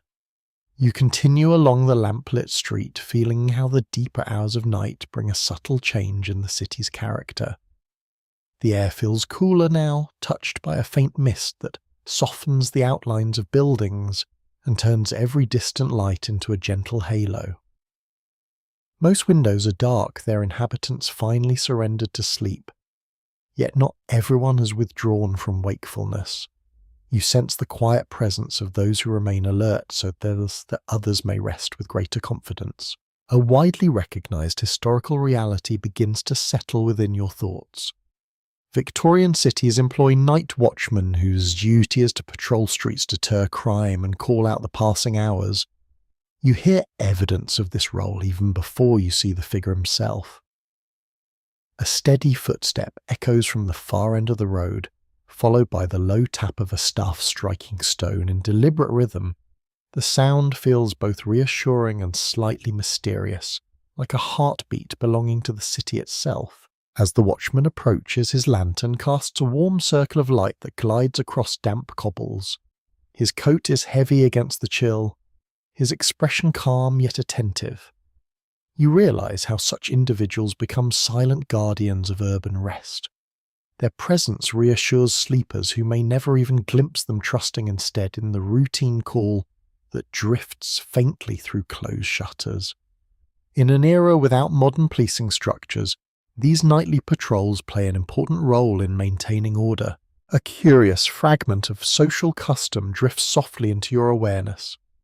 Some watchmen recite rhymed phrases announcing the hour, blending practical duty with a touch of theatrical tradition inherited from earlier centuries. Whether residents find these calls comforting or occasionally disruptive remains uncertain.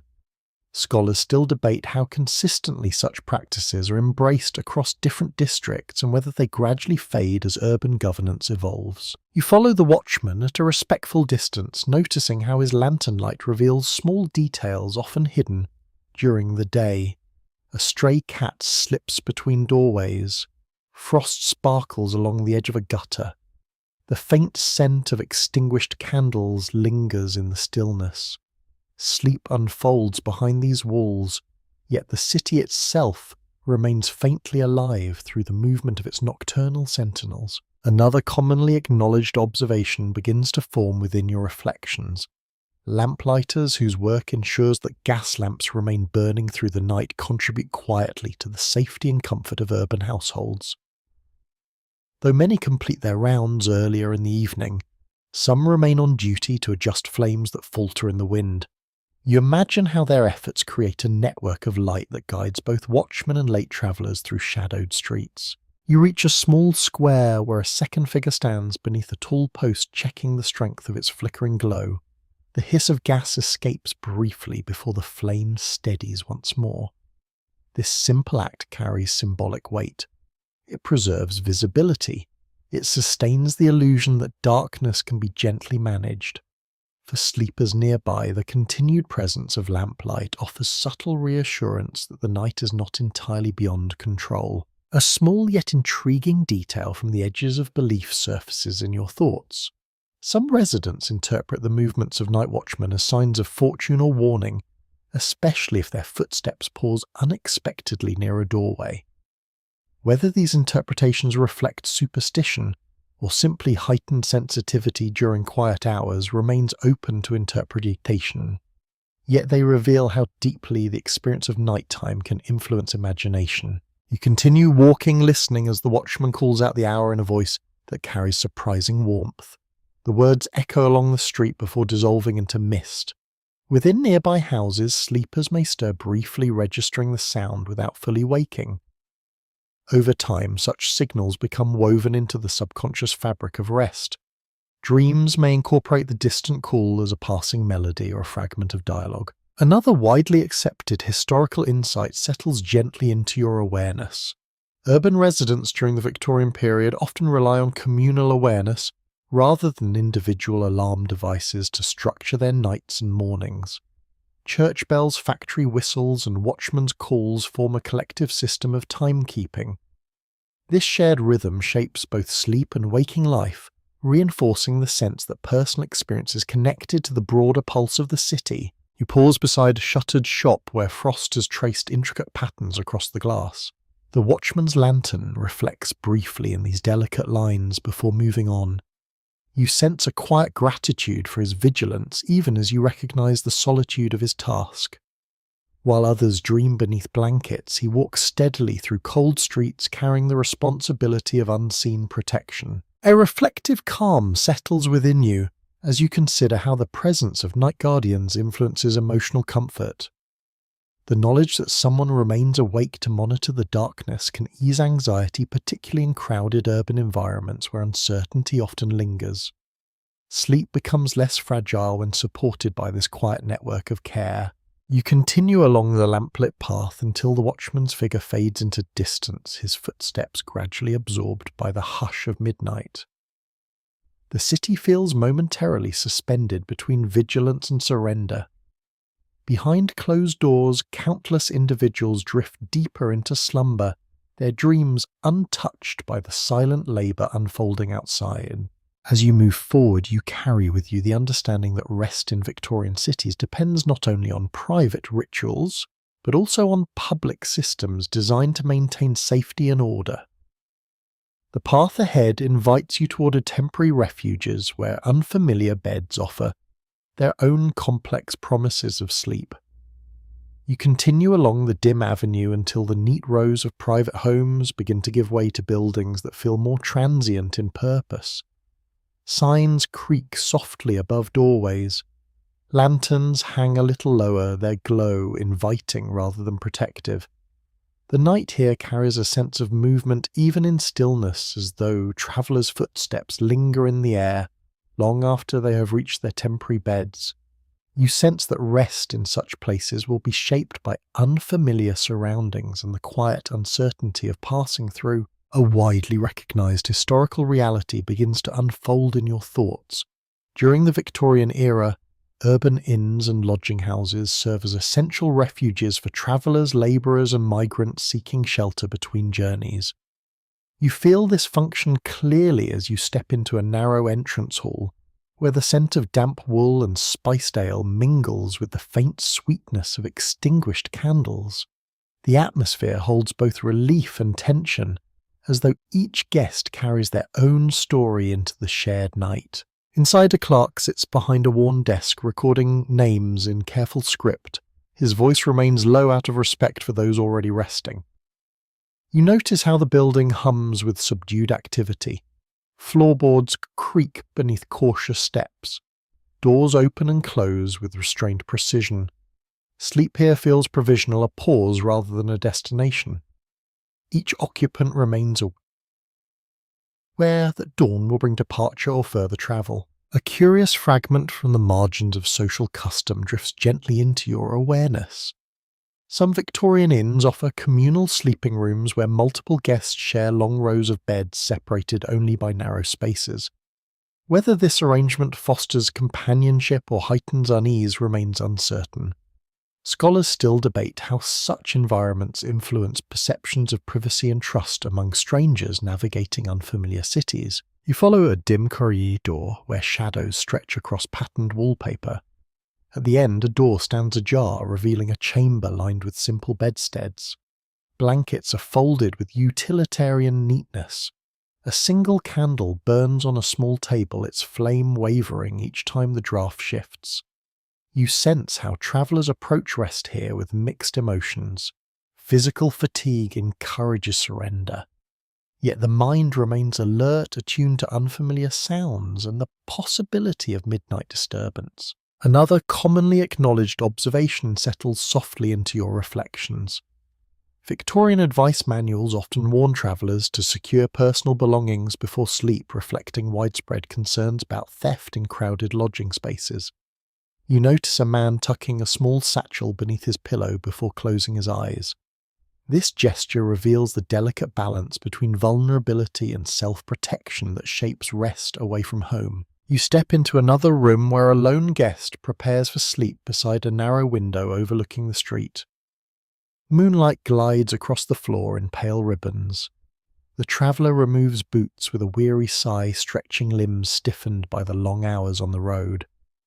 A basin of water stands nearby, offering the simple comfort of washing away dust before surrendering to dreams. Even in temporary settings, ritual remains important. It signals continuity amid change. A small yet intriguing detail from the fringes of belief surfaces quietly in your thoughts. Some travellers carry familiar bedding or small personal objects to create a sense of home within unfamiliar walls. A worn blanket from childhood, a charm believed to guard against restless dreams. Whether such practices provide genuine emotional stability or simply reflect human habit remains open to interpretation, yet their persistence suggests a deep longing for reassurance. You return to the corridor and notice how the building's soundscape differs from that of private homes. Snores rise and fall in uneven chorus. A cough echoes from behind a partition. Outside, the distant rumble of carriage wheels reminds you that journeys continue even as night deepens. Rest here unfolds within layers of shared vulnerability. Each sleeper depends not only on their own resilience, but also on the quiet cooperation of those nearby. Another widely accepted historical insight begins to take shape within your awareness. Victorian cities experienced significant internal migration, drawing individuals from rural communities into urban centres for work or opportunity. Inns and lodging houses thus become transitional spaces where new arrivals adapt to unfamiliar rhythms. Sleep in this context reflects both hope and uncertainty. Dreams may carry images of fields left behind or streets yet to be explored. You pause beside a stairwell where a faint draught carries the scent of rain. Somewhere above, a door closes with gentle finality. The building settles into deeper stillness, as though acknowledging that its guests have finally yielded to fatigue. You sense a quiet respect for this collective surrender. Despite differences in background or destination, all share the universal need for rest. Stepping back into the night air, you feel the contrast immediately. The street seems calmer, its lamplight stretching ahead like a promise of continuity. Behind you, the inn holds its sleeping travellers in fragile equilibrium, a temporary harbour within the restless sea of urban life. You continue your journey with renewed awareness that Victorian rest is often shaped by movement as much as by place. Each unfamiliar bed carries its own texture of comfort and unease. Each night spent away from home becomes part of a larger narrative of adaptation and resilience. The path ahead glows softly once more, guiding you toward quieter moments of reflection shaped by faith and inward contemplation. You continue along the lamplit road, feeling how the night now carries a calmer, almost reflective atmosphere. The sounds of carts and footsteps have grown faint. Even the watchful rhythm of the city seems to slow, as though pausing to listen to its own thoughts. Ahead, a modest church stands between rows of townhouses, its stone walls pale beneath the soft shimmer of gaslight. You sense that here the approach to rest is shaped not only by routine, but also by quiet inward turning. A well-known historical understanding begins to settle gently in your awareness. Religious practice plays a significant role in Victorian daily life, influencing how many individuals prepare for sleep. Evening prayers, scriptural reading or silent contemplation often form part of the transition from waking activity to restful stillness. You feel the presence of this tradition as you step inside the small sanctuary where candle flames tremble like patient guardians. The air carries a faint scent of wax and polished wood. Rows of empty pews stretch into shadow. A solitary figure kneels near the front, head bowed in quiet devotion. You notice how the act of prayer appears to steady both breath and posture. Rest here becomes more than physical recovery. It transforms into an opportunity to release anxieties and gather emotional strength for the coming day. A curious fragment from the margins of belief drifts softly into your thoughts. Some Victorians whisper specific blessings over their beds before retiring, trusting that spoken words may protect against settling dreams or nocturnal fear. Whether such customs arise from deep spiritual conviction or from long-standing cultural habit remains uncertain.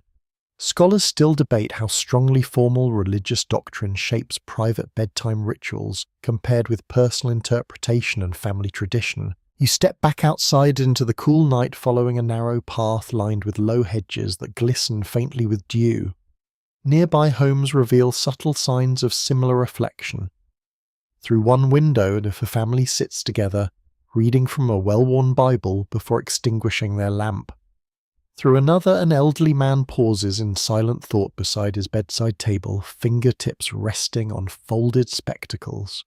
These gestures convey a sense of intentional closure, as though each day must be acknowledged before sleep can truly begin. Another commonly recognized insight settles quietly into your reflections. Victorian moral philosophy often emphasizes the examination of conscience at day's end, encouraging individuals to review actions and intentions before surrendering to rest. You imagine how this habit might shape the emotional texture of dreams, guiding thoughts toward reconciliation or renewed purpose. You continue walking, noticing how the night sky appears clearer here, less obscured by smoke than in busier districts. A handful of stars shimmer above rooftops like distant companions. The stillness invites deeper breathing. You sense how spiritual contemplation and environmental calm can reinforce one another, creating conditions that encourage more tranquil sleep. A small yet intriguing detail from everyday life surfaces gently in your mind. Some families keep devotional objects near their beds, such as rosaries or small framed verses, believing that their presence may inspire peaceful thoughts during the final moments of wakefulness.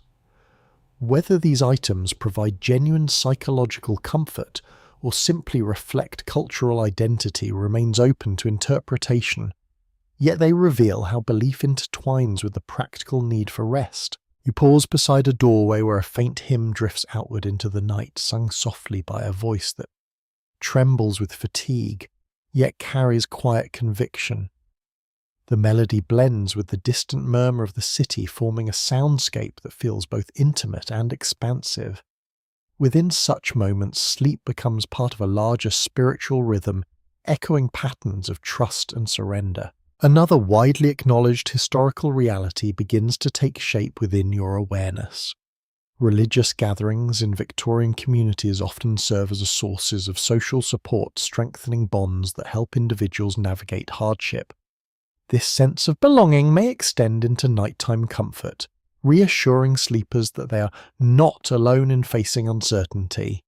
Even when doors are closed and lamps extinguished, the memory of shared worship lingers like a protective presence. You resume your journey along the lamplit street, feeling how the quiet influence of faith softens the edges of urban life. Windows darken one by one, footsteps fade into silence. Somewhere a bell tolls gently, marking the passing hour with solemn grace. You realize that for many Victorians, rest is intertwined with the hope of renewal, not only for the body but also for the spirit. As you move forward, the path invites you towards another aspect of the nighttime experience where intellectual curiosity stretches the evening's final moments before sleep finally claims its place. You continue along the lamplit pavement, noticing how the character of night shifts once more as you enter a district where wakefulness lingers in quieter, more contemplative ways. The air feels still yet alert, touched by the faint scent of ink and paper that drifts from open windows. Not all Victorian families surrender to sleep as soon as darkness deepens. Some stretch the evening into thoughtful hours of reading, writing, or gentle intellectual diversion. A widely recognized historical insight begins to take shape in your awareness. The 19th century witnesses a steady rise in literacy and access to printed material across Britain's urban population. Newspapers, serialized novels, and educational pamphlets become common features of domestic life. You feel this transformation clearly as you step into a modest sitting room where a lamp glows steadily beside a stack of freshly folded pages. A man sits in a high-backed chair, spectacles balanced carefully upon his nose.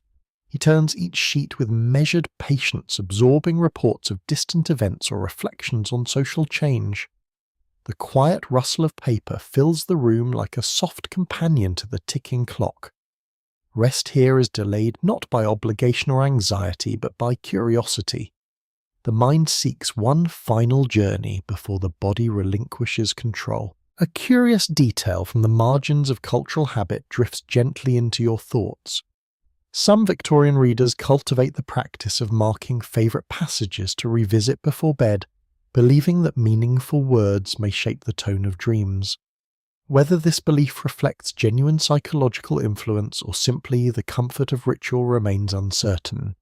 Scholars still debate how deeply late-night reading habits affect sleep patterns in an era before widespread artificial lighting. You move toward a writing desk positioned near the window. Moonlight mingles with lamplight, casting pale reflections across scattered envelopes and an inkwell that gleams like dark glass. A young woman pauses in the act of composing a letter, her expression thoughtful yet serene. The day's experiences are being translated into language before memory can blur their edges. You sense how such reflection can bring closure, allowing the mind to release lingering tension. Another commonly acknowledged observation settles softly within your reflections. Victorian self-improvement movements often encourage disciplined use of evening hours for study or personal development. For some individuals, bedtime becomes flexible, shaped by the desire to expand knowledge or refine social skills. Sleep remains essential, yet it must sometimes wait until intellectual appetite has been satisfied. You glance toward a shelf lined with volumes bound in faded cloth. Titles promise adventure, philosophy, or moral instruction. You imagine how readers might drift into slumber with scenes from distant lands still vivid behind closed eyes. Dream become extensions of narrative blending imagination with subconscious memory. Even the simple act of closing a book can feel ceremonial, marking the transition from exploration to rest. A small but intriguing fragment from everyday practice surfaces quietly in your mind. Some households establish informal rules about extinguishing lamps at a certain hour to conserve fuel, gently encouraging late readers to conclude their pursuits. Whether these limits foster healthier sleep routines or occasionally provoke quiet frustration remains open to interpretation. Yet they illustrate how practical concerns shape intellectual life within domestic spaces. You step into another room where siblings sit side by side sharing a serialized novel read aloud in hushed tones. Their laughter is subdued but genuine, carried on the edge of fatigue. The story's suspense lingers even as they prepare to retire. You sense how shared reading experiences strengthen family bonds, weaving emotional continuity into the fabric of nightly routine. Another widely accepted historical reality begins to form in your awareness. The growth of public libraries and circulating book clubs during the Victorian era expands opportunities for urban residents to engage with literature. This cultural shift subtly alters patterns of rest as individuals increasingly devote evening hours to mental stimulation. Historians still argue whether this development enhances overall well-being by enriching imagination or contributes to delayed sleep through prolonged wakefulness. You return to the sitting room where the solitary reader finally closes his newspaper with a quiet sigh. He adjusts the lamp wick, lowering its flame until the room is bathed in gentle shadow. The act feels deliberate, almost symbolic. Thoughtful engagement with the world has given way to the inward journey of dreams. Rest approaches not as an interruption, but as a natural continuation of reflection. Stepping outside once more, you notice how the street has grown even quieter. The last windows dim. The distant murmur of the city softens into near silence. You carry with you the awareness that intellectual curiosity forms another pathway towards sleep in Victorian urban life, shaping both the timing and the texture of rest. The lamplit path stretches ahead, guiding you toward encounters where emotional connection and shared experience influence how night unfolds for those who lie side by side beneath the same covers. You continue along the quiet avenue where the night seems to deepen into a softer, more intimate stillness. The glow from gas lamps has thinned, leaving longer stretches of shadow between pools of light. In these hushed spaces, you sense that sleep is shaped not only by routine or environment, but also by the emotional currents that flow between people who share their lives. Rest here becomes a shared experience influenced by affection, expectation, and the subtle negotiations of companionship. A widely recognized historical understanding begins to unfold in your awareness. Victorian attitudes toward marriage and courtship often shape sleeping arrangements within urban households, reflecting evolving ideas about privacy, propriety, and emotional expression. You notice how this influence reveals itself as you step quietly into a modest home where a young couple prepares for the night. Their movements are gentle yet slightly formal, as though guided by unspoken rules inherited from family tradition. The room carries a faint fragrance of pressed flowers and polished wood. A narrow bed stands against the wall, its quilt smoothed carefully by practiced hands. One partner adjusts the lamp wick while the other folds clothing with deliberate precision. You sense how such rituals provide structure within relationships, offering reassurance through repetition. Sleep becomes a moment when public roles dissolve and personal connection emerges more clearly. A curious fragment from the margins of social custom drifts softly into your thoughts. Some Victorian couples observe the habit of reading aloud together before bed, believing that shared reflection strengthens emotional bonds. Whether this practice arises from genuine affection or from cultural ideals about mutual moral improvement remains uncertain. Scholars still debate how deeply romantic expectations during this era influence the quality of domestic rest. You move closer to the window where moonlight traces pale patterns across the floor. Outside the city lies quiet, yet within the room, conversation continues in hushed tones. Plans for tomorrow are exchanged, small worries are acknowledged and gently set aside. You realize that for many individuals, bedtime offers a rare opportunity for candid communication. The darkness provides privacy. Fatigue softens defensiveness. In these moments, emotional understanding can deepen. Another commonly acknowledged observation settles quietly into your reflections. Victorian etiquette literature often emphasizes the importance of harmony within marriage, encouraging couples to cultivate patience and mutual respect. Such ideals inevitably shape nighttime routines. Partners may coordinate their schedules, ensuring that one does not disturb the other's rest. Lamps are extinguished with shared awareness. Even the arrangement of pillows can reflect subtle compromise. You step into a neighbouring chamber where an older couple prepares for sleep with movements that feel both familiar and unspoken. Years of shared experience have created a rhythm that requires little explanation. One adjusts the fire while the other draws curtains across the window. Their gestures convey quiet trust, revealing how rest can evolve alongside the passage of time. Rooms here may carry memories of youth as well as reflections on present comfort. A small yet intriguing detail from everyday life surfaces gently in your mind. Some Victorian households adopt the practice of separate beds within the same room, a custom influenced by concerns about health, space, or social expectation. Whether this arrangement enhances sleep quality or subtly alters emotional intimacy remains open to interpretation. Yet its existence highlights the diversity of domestic experience across the era. You return to the hallway and notice how the house has grown almost completely silent. The ticking clock now seems softer, as though respectful of the shared stillness that has settled within these walls. Outside, a faint breeze stirs fallen leaves along the pavement. You sense how the physical closeness of companions can shape the emotional texture of rest. The warmth of another presence may ease anxiety. The awareness of shared responsibility can provide comfort even in uncertain times. Another widely accepted historical insight begins to take shape within your awareness.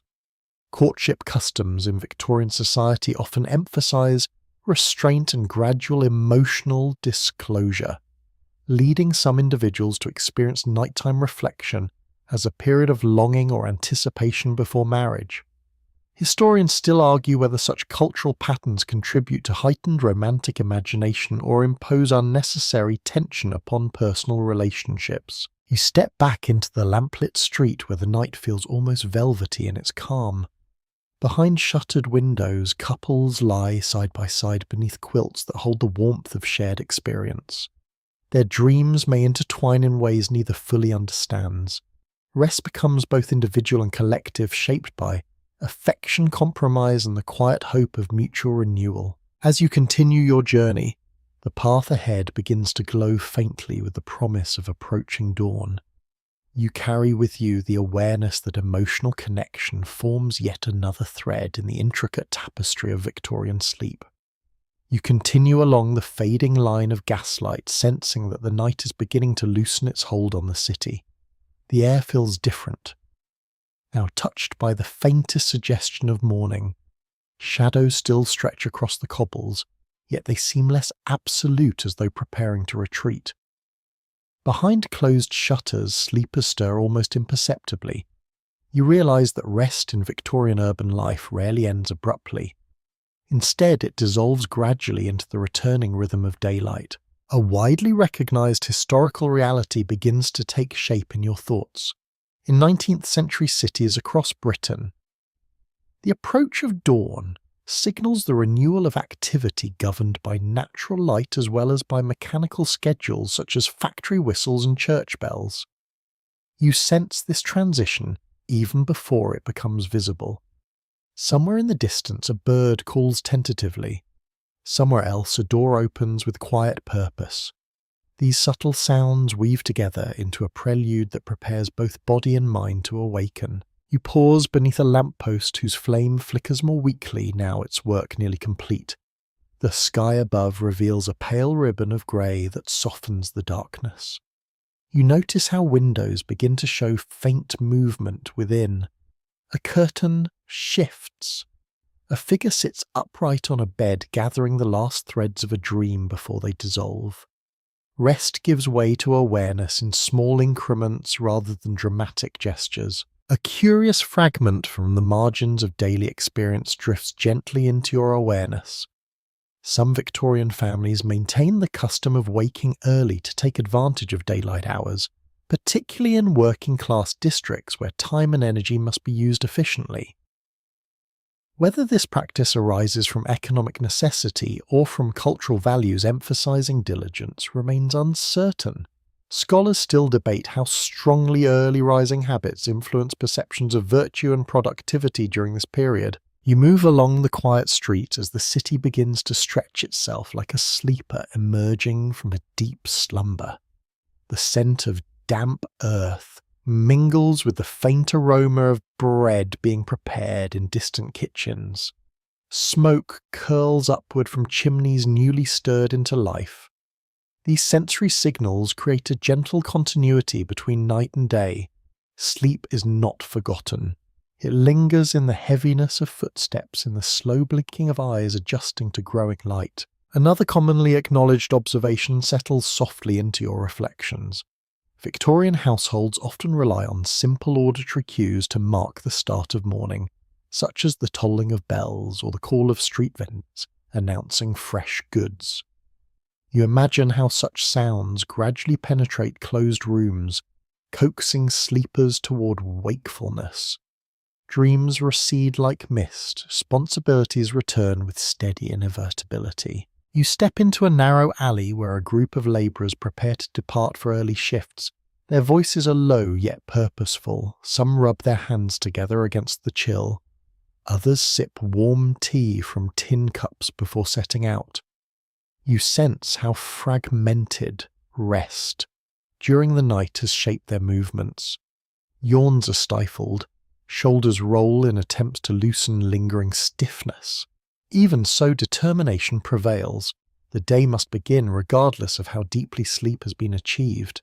A small yet intriguing detail from everyday life surfaces quietly in your mind. In certain neighbourhoods, milk deliveries or newspaper rounds commence before sunrise, creating familiar patterns that families come to recognise as part of their waking routine. Whether these early sounds disrupt remaining sleep or provide reassurance of continuity remains open to interpretation, yet they reflect the interconnectedness of urban life. You continue toward a modest square where shopkeepers begin to lift shutters with measured care. Their clatter echoes briefly before blending into the growing hum of activity. A widely accepted historical insight begins to form within your awareness. Victorian cities rely heavily on manual labour and daylight-dependent tasks, encouraging residents to align their sleep cycles with the natural progression of dawn. Historians still argue whether this synchronization fosters healthier rhythms or imposes rigid discipline that limits personal rest. The sky brightens further, revealing soft hues of pale blue and muted gold. Gas lamps are extinguished one by one, their fading glow replaced by the clarity of morning. You notice how the city's nocturnal guardians withdraw from sight, their duties complete until night returns. Sleepers within nearby homes rise gradually, some refreshed, others still burdened by fatigue or unfinished dreams. A reflective calm settles within you as you consider the continuity of these cycles. Each night offers restoration, each dawn demands renewal. Victorian families navigate this rhythm with resilience, shaped by circumstance, belief, and shared experience. Rest becomes both a refuge and a preparation, enabling individuals to meet the day's challenges with whatever strength they can gather. You follow the lamplit path as it transitions into the brightness of early morning. The final traces of darkness slip quietly away, leaving behind a city poised between memory and possibility.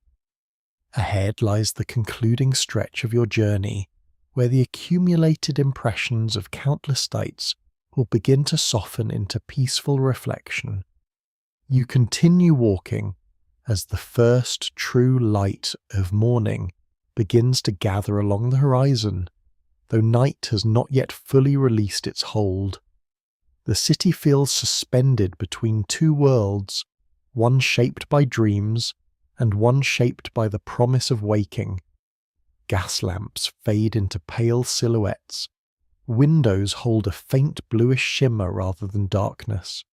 You sense that this final stretch of your journey is less about observing new rituals and more about gently gathering the impressions that countless Victorian nights have left within you. A broadly accepted historical understanding begins to settle in your thoughts.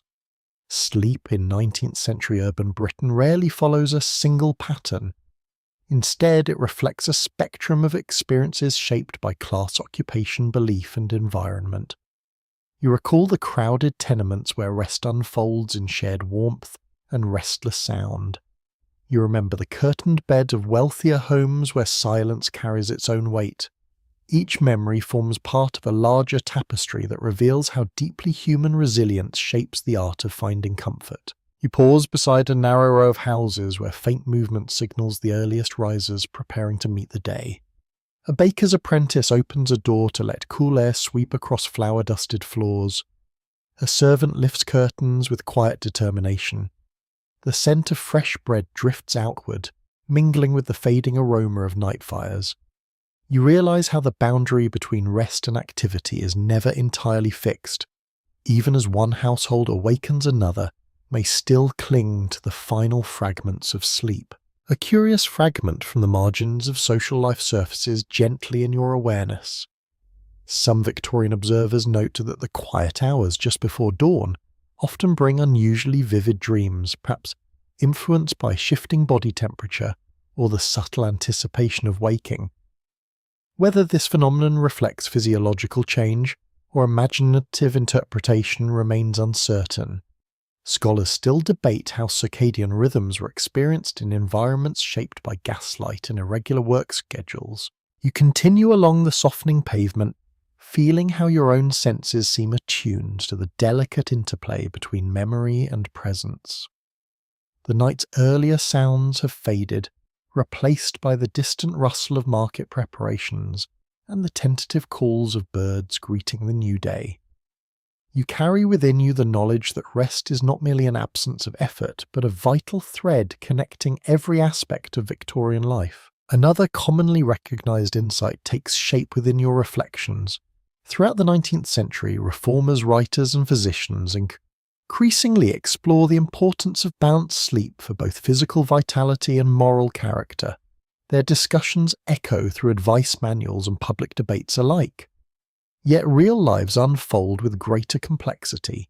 Families adapt to shifting circumstances with ingenuity rather than strict adherence to theory. Rest becomes an evolving practice rather than a fixed ideal. You reach a small bridge overlooking a canal whose surface now reflects the pale gold of morning. Mist rises in gentle spirals, dissolving slowly as light strengthens. You sense how the accumulated impressions of the night begin to soften. Dreams retreat into memory. Responsibilities approach with quiet insistence. Yet there remains a lingering calm that feels almost tangible, as though the city itself is reluctant to disturb the fragile peace it has cultivated. A small yet intriguing detail from everyday belief drifts quietly into your thoughts.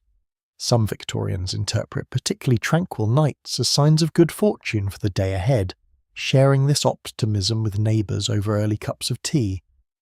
Whether such interpretations arise from simple gratitude for rest or from deeper cultural symbolism remains open to interpretation. Yet they reflect the enduring human desire to find meaning in the rhythms of sleep and waking. You continue your walk as shopkeepers lift shutters and lamplighters make their final adjustments before retreating into daylight anonymity. The transformation feels gradual, almost ceremonial. Darkness withdraws not as an enemy defeated, but as a companion whose time has simply passed. You understand now that Victorian families experience rest best within a continuous cycle rather than a neatly bounded interval. Each night prepares the ground for morning. Each morning carries traces of dreams that linger just beyond awareness. A widely acknowledged historical insight settles gently into place within your mind. Urban life during this era requires constant adaptation, encouraging individuals to develop flexible routines that balance necessity with personal comfort. Historians still argue whether these adjustments ultimately strengthen communal resilience or contribute to chronic fatigue in rapidly expanding cities. Yet what remains clear is the capacity of ordinary people to create moments of restoration even amid uncertainty. You pause one last time to observe the city awakening around you. Footsteps quicken, voices grow clearer, sunlight glances off rooftops like a quiet benediction. The journey through Victorian nights begins to feel complete, not because every detail has been explored, but because the essence of rest has revealed itself in many forms. You carry these impressions with you like gentle echoes ready to settle into stillness of your own. Now the pace of your thoughts begins to slow. The path ahead softens into a blur of warm light and distant silhouettes. You allow yourself to breathe more deeply, letting tension drift away with the fading mist above the canal. The sounds of morning recede as though wrapped in layers of cotton. You imagine returning to a quiet room where blankets hold the memory of countless peaceful nights. You feel the weight of fatigue transform into comfort. Muscles release their quiet vigilance. Even the steady rhythm of your heartbeat seems to blend with the hush of the waking city. Victorian families like you now have long relied on these final moments of reflection to guide them into restorative calm. Their rituals of sleep become your own in this shared journey across time. Gradually, the images dissolve into gentle abstraction. Gaslight becomes sunlight. Cobblestones become soft ground beneath your feet. The distant murmur of voices fades into the soothing cadence of your own breathing. You sense that rest is not a destination reached once and forgotten. It is a continual return, an invitation offered by every passing night. Let your thoughts settle like dust in morning light. Let the quiet reassurance of routine carry you toward deeper stillness. The city fades, the sky brightens, and somewhere within that widening glow you find the simple promise of peaceful sleep. Sweet dreams, just dreams.